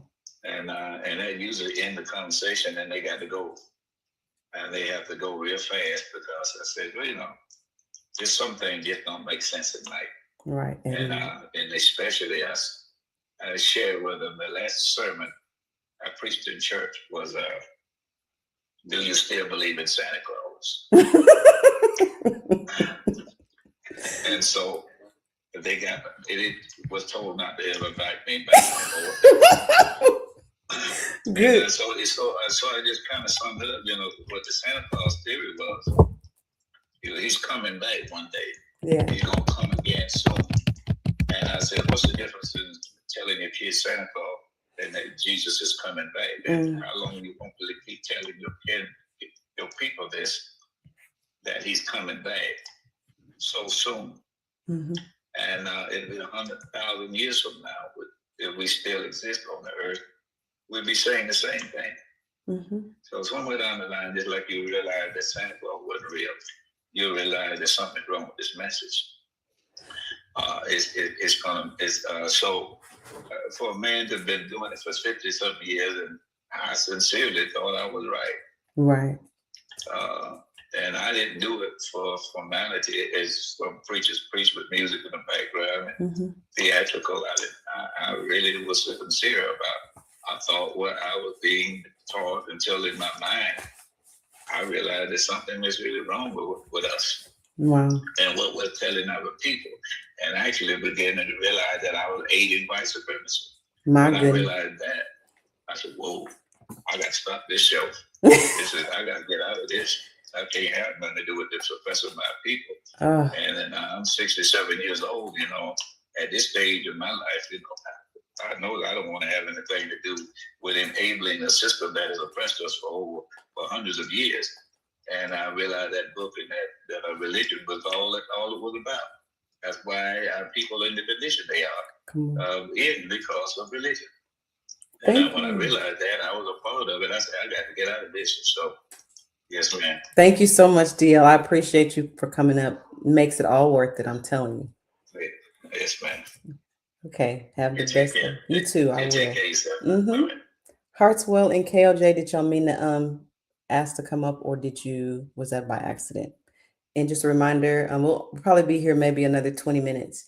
I do not debate Christians. We don't talk about politics. It's just too much negativity. You're going to believe what you believe. Christians, I don't debate you. You're in the pews regurgitating what your pastor said anyway. I will call up ministers and church leaders. Y'all always have something to say in the comments anyway. Go ahead, Nomadic. Dorian, just off topic for just a moment. Mm-hmm. Do you see how the cadence in his voice mm-hmm. brought out the abundance of donations? Mm-hmm. Hallelujah. Mm-hmm. Yeah, it did. Right. And it puts you in that realm. And so some of them will, like, remember that other one who came on here and he was talking about the ding of the ding dong? As soon as he said, hello, sister, I was like, hello. It made me want to go into, I was like, hello. He was like, how you doing? And I was like, I'm doing well. How are you? Well, he was a preacher.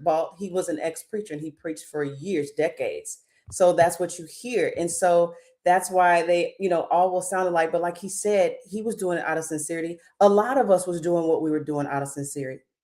I was being a first lady because I thought, okay, I'm supposed to be a first lady. I was being a sincere Christian. And then you wake up and you find out, what it's all about. But it does. It kind of, put me back in that ease of, okay, just his voice. It was very soothing, right? That's what I'm saying. And when you get into church, that's how it is. So I appreciate it, man. That lets you know it's all worth it. I have pastors in my inbox all the time. I see what you're saying, sister. I'm just not there yet. Some pastors' sons would be like, I'm just one Sunday away. When I see you and your husband enjoying your Sundays, because we would post our Saving Sunday campaign and what we would be doing on Sunday. And he was like, and I know him, he's a pastor's son through and through. And his dad still pastors. He's like, I'm just one Sunday away. That's why, I don't block people like I used to. I'll mute you in my live, but you need these seeds because they stick around for the full 2 hours, 45 minutes. They're going to deconstruct one day. They'll be back, and then we all going to be best friends. Do you think religion was originally created for white people because of barbarism? Barbarism. Yeah, I thought something was, barbarian. I thought the NM. Okay, barbarianism. I can't say that it was created for white people because of that. I just know what it did for our people and what it has not done for our people. Right? I don't think they have souls like that anyway, to be honest, because of the way they were recreated. So if we really want to get to the bottom of that question, let's look at how they were originally created. And that will answer a whole lot of questions. Let's study where they came from and how they came to be. And like he was saying, they love it. And here's the thing, when they go, for the most part, they go, because I've been under a white pastor and I've been amongst them. I grew up Can I talk a little bit about that? I got 20 minutes. We'll see. But it start with research too. And y'all can drop it in the chat. But when I would go under them, I went to Lakewood. I'm from Houston. I used to sit up under them. I used to sit up under a pastor, like on the ministry team, and he was white. And I'll touch on it as much as I can. And that's why they would come in with hymns, right? They come in, everything was just structured and dry. People say, oh, white church is dry. And they would come and they would just, and they would sit down. He would preach his message, and it was very robotic and very, I'm not saying all, before they start doing all things, right? They would sing out a hymn book, close it, sit, just stare, right? And then they would leave.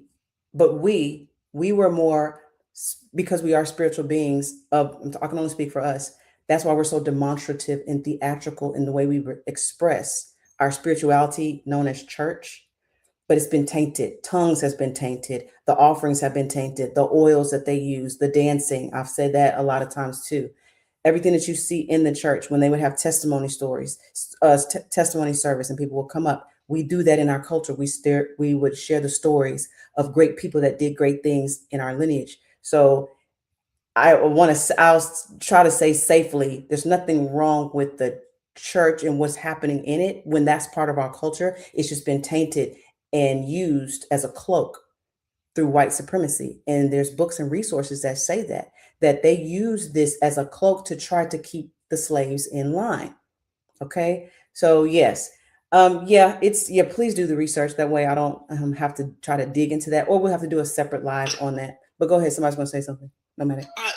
Just one thing. I believe it's Dr. John Lewis that wrote a book about the transition, of Africans or Christianity overall, which the theory was that Catholics, and don't come after me, I don't know this for sure, do your research, just realize that they could no longer get money by paying people's loved ones out of purgatory into heaven. And so the concept was then born from organized religion to keep the money and keep the wine flowing, or so I've been told. But again, do your own research. Right. And so when you go back and look at YT people, do your research and just how they were created, how they were born. And like she said, do your research that they are soulless beings. Because when you think about it, all they have is God in Christ. I'm just telling you what I studied, what I've researched. Okay. I don't care if it's true or not. All I'm doing is focusing on me and mine every single day and who can I help. Okay. But it's been said that they were created and put together, some say in a lab, blah, blah, blah. And then when you look at every race has something.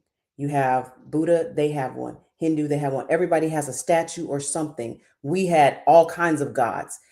Asians, every single race, Indians.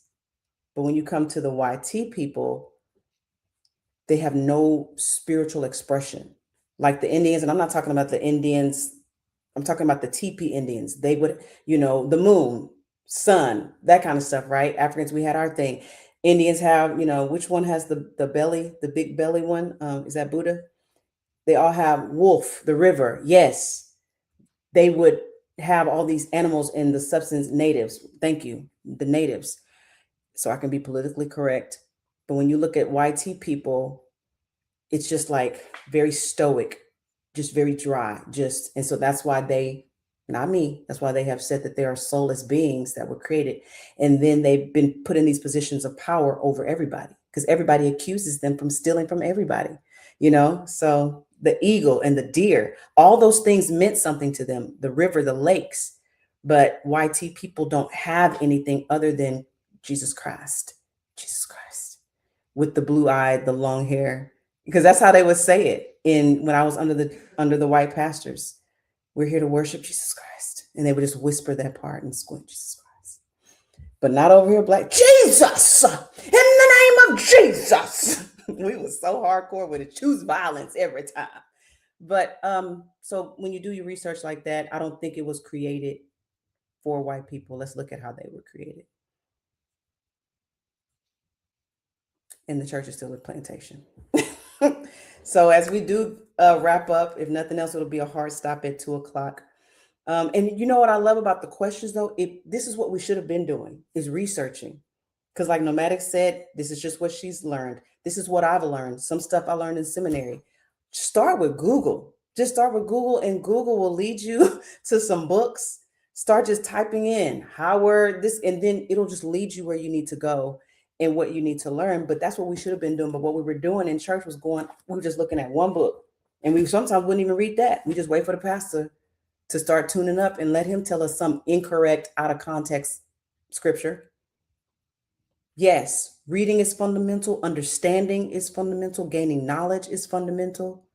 They must not have soul. There's no other way to explain it. I'm telling you, KLJ, were you meaning to come up? I've seen some that I look straight through them. And that's all I can say is you can look straight through them. And they have no expression. That's why they are all the same in the way that they speak, in the way that they act, and I do have some white people that follow me. So no offense. I'm just telling you, overall, even you do your own research. They have the same talk, the same speech. They create struggles for themselves that are not really there. You know, it's a lot. And I was raised by them. Okay. They used to accuse me of talking white because that's what I'm from Houston, yes, but when I was 5, we moved to the suburbs, and bought land in the country, and across the hill, it separated us from the white people's neighborhood, but we all had our own Black settlement. My 2 older sisters, they hood, they from Houston, right? Sterling High School, all the things. But if you look at that, and then how scary somebody mentioned Nat Turner earlier, right? Did I miss what Edward said? He always speaking facts. The cold weather in Europe must have hurt them, right? Just their skin, everything, right? And then when you look at the church plantation, go ahead. Oh, I wanted to add something. Okay, go ahead. This is so true because I started to wonder about how they were created. When I was in Africa, they used to come to preach their trash, their garbage gospel, and they would come and organize events, and we would play music without reading. And they were always shocked. How can you play without reading? Yes. Because we would connect. I mean, music makes sense. It's a language. Yes. And they have to, they play and they turn the page fast. They keep reading. I'm like, you're not playing, you're a robot. Yes. You have to, music is inspiration. Right. So I've seen so many about these people. I wonder, even dancing, how can you not follow a rhythm? You know what I mean? This is natural. You don't teach that. They don't know. Right. And when I was at the white church, that's how they would clap. Open the eyes of my, and they would drop it in order to come up. Open the eyes of my, That's so crazy. And it makes sense because when you wonder why a group of people always targeting other people, trying to destroy cultures, trying to create problem. Now it makes sense. Mm-hmm. We used to be confused, like, why are they are empty. You can't be fooled and just try to start trouble. It's not possible. Right. Hey, my good people, were you about to say something? Hey, my good people, you good? Yes. And the choir be dancing in the choir stands. One man at an old church I went to would clap off beat. Right. It's just so many things you can put together to know. And then you look at our rhythm and just look at us as being how powerful, and you wonder why they have wanted to crush us, especially with slavery. And even before that, why it was so important for them to keep us where we were. I think Kevin Gates said it best. He said, I'm not worried about other people that the sun don't even mess with. Oh, shoot. Right. And we're so powerful. We are so powerful. That's why when we did come, and those that they wanted to cut the hair off, because whether you have locks or not, just our coils, period, was, attached to frequency and how we could receive things from the sun, even just through our hair, cut it off. And that made it easier for us to be conditioned and programmed and indoctrinated into this white Jesus. And then they would pull us, and the slaves in there to teach them about white Jesus and how he was, white. Just it's crazy. So we are the most talented race, most gifted race, most spiritual race on this planet. And what? I don't know why you're Why your mic keeps going off, babe? Okay, go ahead. Go ahead, keep going. Oh, she was trying to. Okay, no, keep talking. She was trying to send you a gift and muted you. Go ahead. You're good. Go ahead. Okay, my bad. So we are the most spiritual. We are the most gifted. We are the most prominent people on this planet. But what the church has done, in so many ways or another, they have pimped our gifts and to create this experience, this emotional fiasco, and that only lasts until benediction. Mm-hmm. And so what we're here to do is, help people, reach within themselves to tap into those gifts, to tap into that spirituality, so you can have a everyday praise within yourself just because you're awoke. Mm-hmm. Versus depending on someone else to pump and prime you, as they say in that facility, to get you ready for the word. Every single morning you wake up, you should have a word already. Mm-hmm. Because you're living this life within yourself. And if you stay in tune mm-hmm. with yourself and stay in tune to open up those chakras that lie within, that are not dormant anymore, every single day you wake up, you're going to have a word. Mm-hmm. Every single moment you're going to have something that you can withdraw from within yourself that's going to help and develop someone else, to bring them along on this spiritual journey that of which it is, and to really just enjoy the facets that life has to offer us. But all that comes from within, and being able to create the life that we want for ourselves. And so that's where manifestation comes in. And that's what I'm typing from in the chat. Also, I'm looking at the chat and it said, how did the white people get the drop on the black people? Like, if we're so powerful, because like he said, we got it on lock when it comes to fashion, when it comes to music, when it comes to food, when it comes to style, when it comes to inventing. We got all these things on lock. We were the ones that did, the first surgeries, all the things. And then of course the YT people put their name on it. Shoot, we probably created everything you see. I'm just saying. But how did that, and Nomadic, you can tap into that too. If you look at just the basic, they said things like Africans over there, wherever they got them, people cooperated to save them, to put them into slavery because of legal dehumanization, just trading, bartering. Because think about it, even in our own community today, Black people sell people out. Just because they was an African didn't mean they wasn't going to sell you out for some money, because there's human nature. It don't matter. They will deal with the white people to sell some people that they feel are less than. Go ahead, Nomadic. So just from my investigation on my family, which were Muskogee Creek Indians, it was because they were gullible. Even till today, our problem is we always want to be Captain and Mrs. Saberho. Mm-hmm. That's the problem. When the people came off, even with the winds and how they talk and how they surrounded them, my ancestors like, oh no, let's give them a chance. Mm-hmm. And then we end up here. We lose ground still today mm-hmm. when we put somebody else before ourselves. Mm-hmm.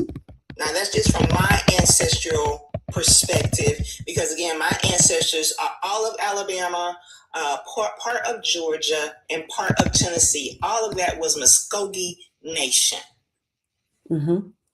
And then from there, like I said, it was an invasion. They went to war. They lost a lot of family members mm-hmm. and soldiers and things like that. But again, it was the invitation to come in and sup with us. That's the problem. That's why, if I can say, stop it inviting every goddamn body to the picnic. Yeah, the cookout. To the cookout. Yeah. It starts there. Okay, very good. And so there was this guy that I used to listen to before some things changed with him, Young Pharaoh, when I first deconstructed. And you can start there. Somebody asked me the question about white people. He does an amazing video on how Caucasians were created. You have to research and find out. You can even just type in Young Pharaoh, where did white people come from? How are white people created? And we can start there. And as y'all find stuff, let's send it to each other. That's the whole point. And you have to use your discernment to know what's real, what's not, what's truth. But he is the first person that introduced me to that, Young Pharaoh. He's been on a journey lately. The old Pharaoh, not the new one. Exactly. That's what I'm saying. He's been on a different journey, but you got to find his older videos, and you'll know because his locks will be short. And he did a video about the woman is God. He did a video on how Caucasians were put together and how they were made. And it, resonated with me, and it made sense. And then I applied it to my church life, and I'm like, it makes sense as to why. Yeah. And then someone else asked another question. Where did it go? Okay, I'll look for it if I can't find it now. But that's what it is. Do your research on how that all came to be, and we'll just go from there. Anything else before we leave? And but back to what I was saying was, people talked about how over there in Africa, they didn't have no problem selling people. And then even their own people sell it. Shoot, you got Black people snitching today to the white man on people that's in the hood that are working for the government. It's nothing new. As they say, there's nothing new under the sun. And as we do wrap up, that's where we started and that's where we're ending, is that the church is a plantation. They not like us. Good for you, Galen. Start that new job today. You master manifester, you. Yeah. They are, you're welcome. Thank you, Living. And Love, I hope Love Below, I answered your question, but start there, research that, find that video. And if anybody else finds it, send it to me and I'll send it to whoever.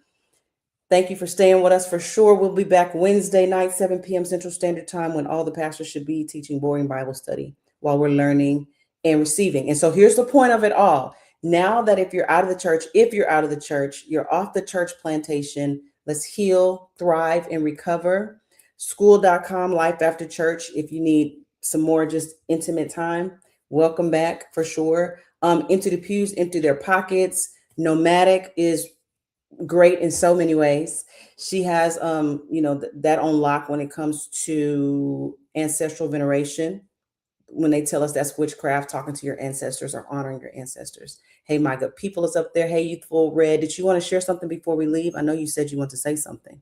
You can. I am on all the time. Go ahead. Yes, you want to take us out of here on today? Yeah, I forgot this. Yeah, I forgot to tell you this the other day. So, piggybacking on what the young man said about the job situation, right when the time when I started manifesting, was manifesting for a job, to come my way. So what I did after that week listening to you, this is about a month, I want to say about 3 weeks ago, I started listening to you and I said, let me just do this all day and subconsciously do it until I went to sleep. Then out of nowhere, jobs start emailing me out of nowhere, interviews, just out of nowhere quickly. Then if I was to pray, like you was, like we were discussing, like begging, if I would have kept praying, it wouldn't have happened. But when I kept manifesting out of nowhere, like I said, I'm just overwhelmed out of nowhere. And still, I had another interview this morning, just out of nowhere, just boom, boom, boom, boom, boom, quick. Good, awesome. Yeah, I just want to leave you with that. I'm gonna be quiet now. No, you don't have to be quiet. You don't have to be quiet at all. But yes, that's what I do. After coming out of the church, I'm still using my same gifts of speaking things into existence. Manifest, yes. And that's what he said. I don't teach prayer. Yes. I teach manifesting. Galen, yes, she's. Yes, and it works. Yeah. Like they would say, like they would say on the planet. Did somebody mute him again? Hold on, babe. I don't know why you went out again. No, I can't. I can't hear you. It's like you froze. Okay, go for it now. Go. Yeah, I was just basically saying, how they say on the plantation, you have a praise report. Okay. You just you gave a manifestation report, sir. Exactly. Oh yes. Yes. Yes. And so that's what Youthful Red has been on. I would have never known that, because she was like, just think, So I was like, I've heard people say that. And my cousin, she's a big manifester. She's in her early 60s, so she says she's a true believer of that. And ever since she started doing it, she's just been traveling all over the place. Right. Because so like, wow. Yes, because, and that's what I've been typing from in the chat. When you manifest, you take the power into your own hands. And I teach people how to manifest. So now you don't have to wait for pastor on Sunday. You don't have to wait to bring your $30 seed for your $30 breakthrough. Yes, you don't have to wait for that for a 30-day breakthrough. You don't have to wait on any of that. You don't have to do anything outside of yourself. And because it's begging. And so someone said in Sanskrit, prayer means to beg. Oh, Father God, we pray right now that you would just open up this door for us, God. We need this job right now. Well, why don't you just fill out the application, go up there and show, and then you just speak it. You see yourself in it. You start buying clothes for it. Youthful, you just did what you needed to do. Right? Remember I told you about my rent? Yes. My rent is way over what, 2,000, way over 2,000. And so it was like I had a day to think of something. Remember I told you I was like manifesting, like, oh my God, it didn't come, it didn't come on time in my account. And I'm like, wait a minute. And so when I manifested, remember I told you I got it a day later? Yes. Yes. Yes. And here's it does work. And so I was telling him, he's deconstructed too, that if prayer worked, we wouldn't need to pray. And today is the 10th, and in my school, I have a setting intentions manifestation school. And one of the messages for today is manifesting is like swinging at a piñata. You never know when the next swing is going to open up whatever you're looking for. And so what people do is I'm going to start manifesting. Then it doesn't work. And now you're quitting and you're giving up, and I'm just going to go and pray. I'm just going to go and pray. I'm just going to go lift my hands up and just pray and go to the altar. We believe in her for a job right now. When you can just do the work, you can put in the work to do what you need to do. Somebody said faith without works is dead. And that's what people do. Call those things that be not as though they are. It's the same concept. So when they accuse me of being a witch, you manifesting, and we'll close out on this, then God is the biggest witch of them all. Jesus is a witch. You have whatsoever you say. Death and life is in the power of the tongue. Calling those things that be not as though they are. I'm just not giving glory to nobody other than myself, because I filled out the application. I drove there and did the interview. I put on what I needed to put on, and I changed my mindset to go get the job. Glory to Dorian. I got to say one last thing. If prayer worked, there would be no such thing as unemployment.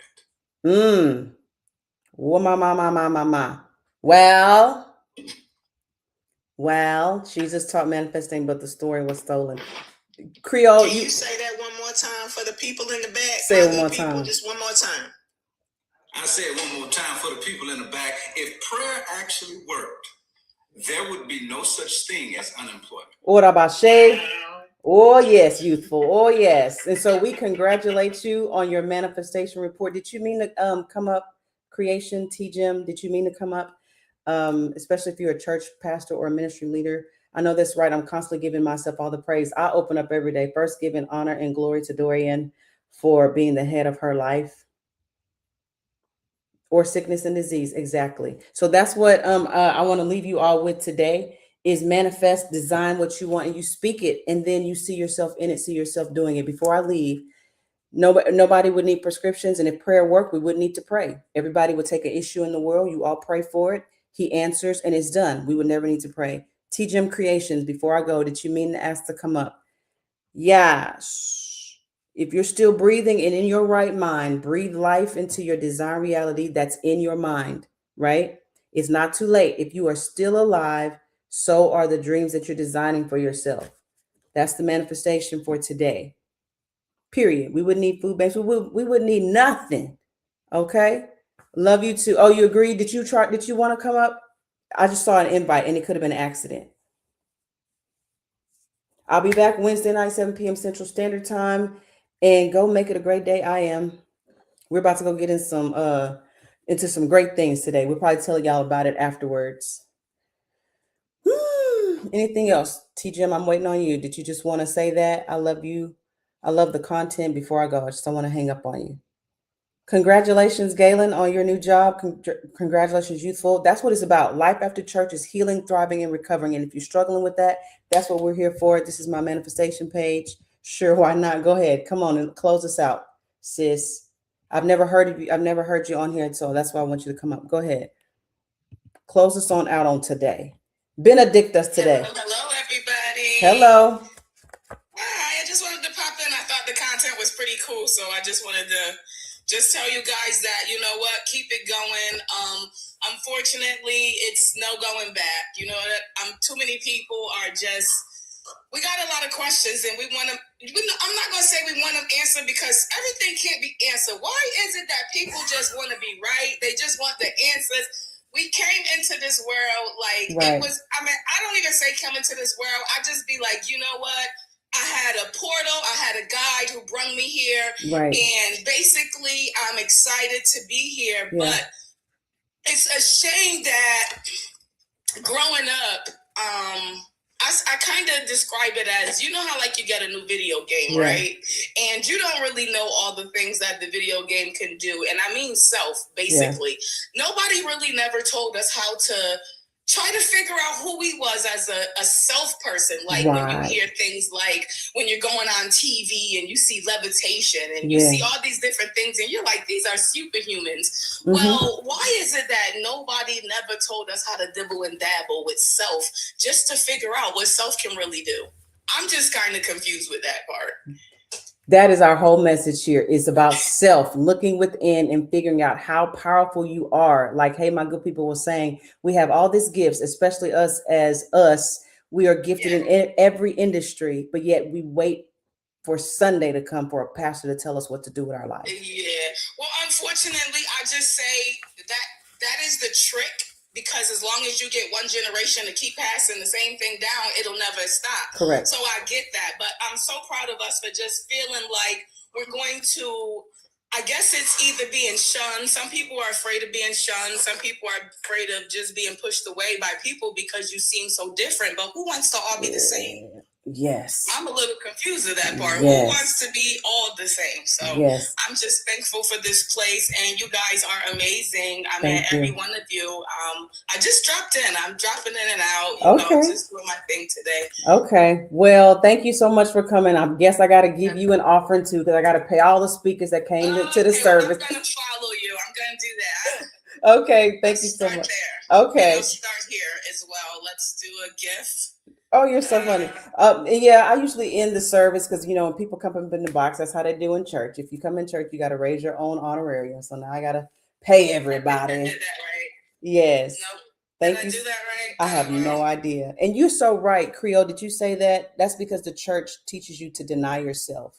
Yourself. And if you want to be an entrepreneur, you can't do that because that means you may miss church on Sunday. And the two pastors, I've heard two out of their mouth say, if you miss church again for employment, God's going to take that job from you and may everything that you do fail. Somebody messaged me that you may be in here and told me that's what your pastor told you, that everything that you do is going to fail if you miss church behind employment or behind a job. Well, how are you supposed to pay the pastor's car note if I'm not working? Yeah, they will curse in jobs just because you missed because they need you in the building because of ego. They need to be able to brag to their pastor friends how many people came into the service. I was married to a pastor. I heard it all the time. Your former pastor used to say that. That's witchcraft if you believe him or saying that. It's true. I've heard it. I was on the piano, on the organ. Yeah, no, this was a keyboard. I want a keyboard. And an African pastor said that. That man came up there and was asking for help. He said, but haven't you been missing church on Sunday? He said, yes, I have to work. God told me to tell you on tonight. And went into that African accent. He will curse your job at the root. And he will take that job from you if you ever miss service for work.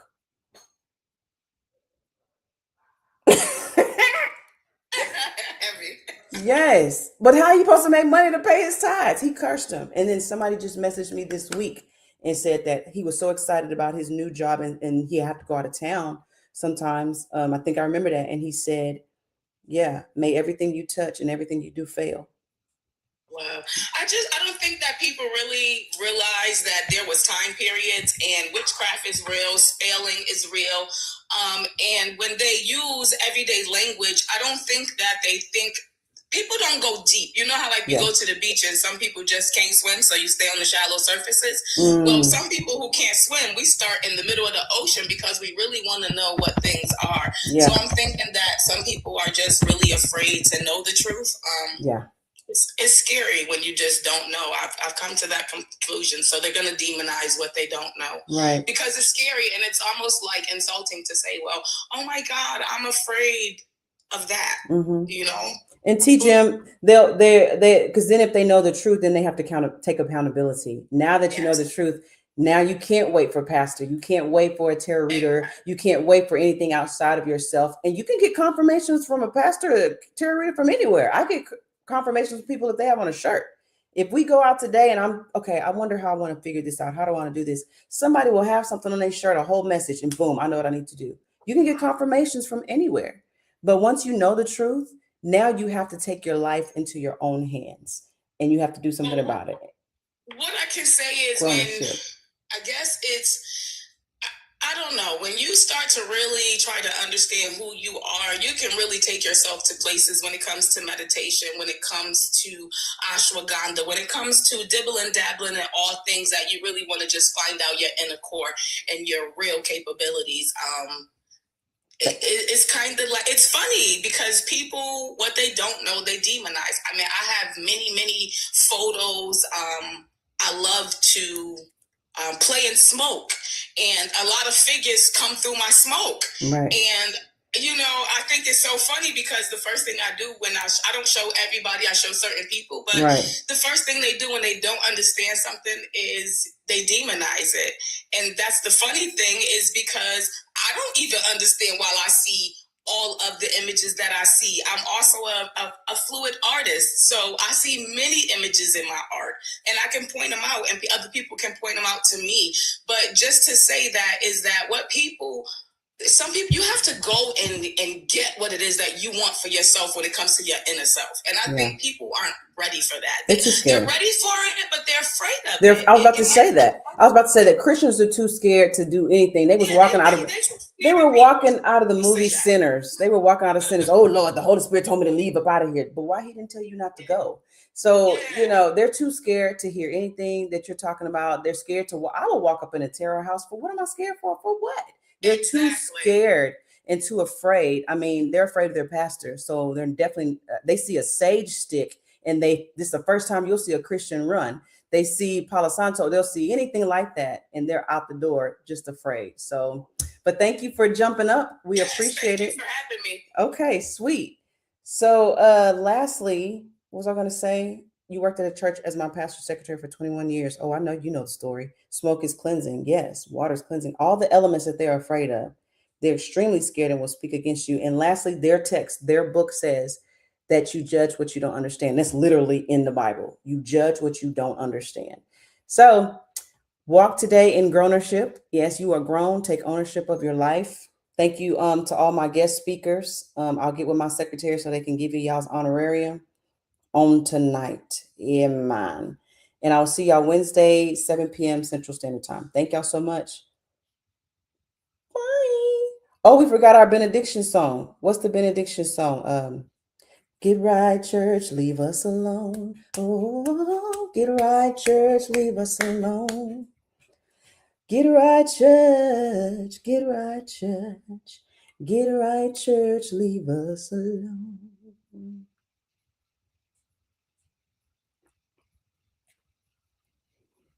Wow.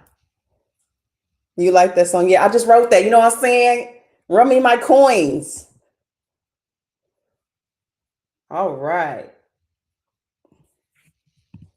Let go.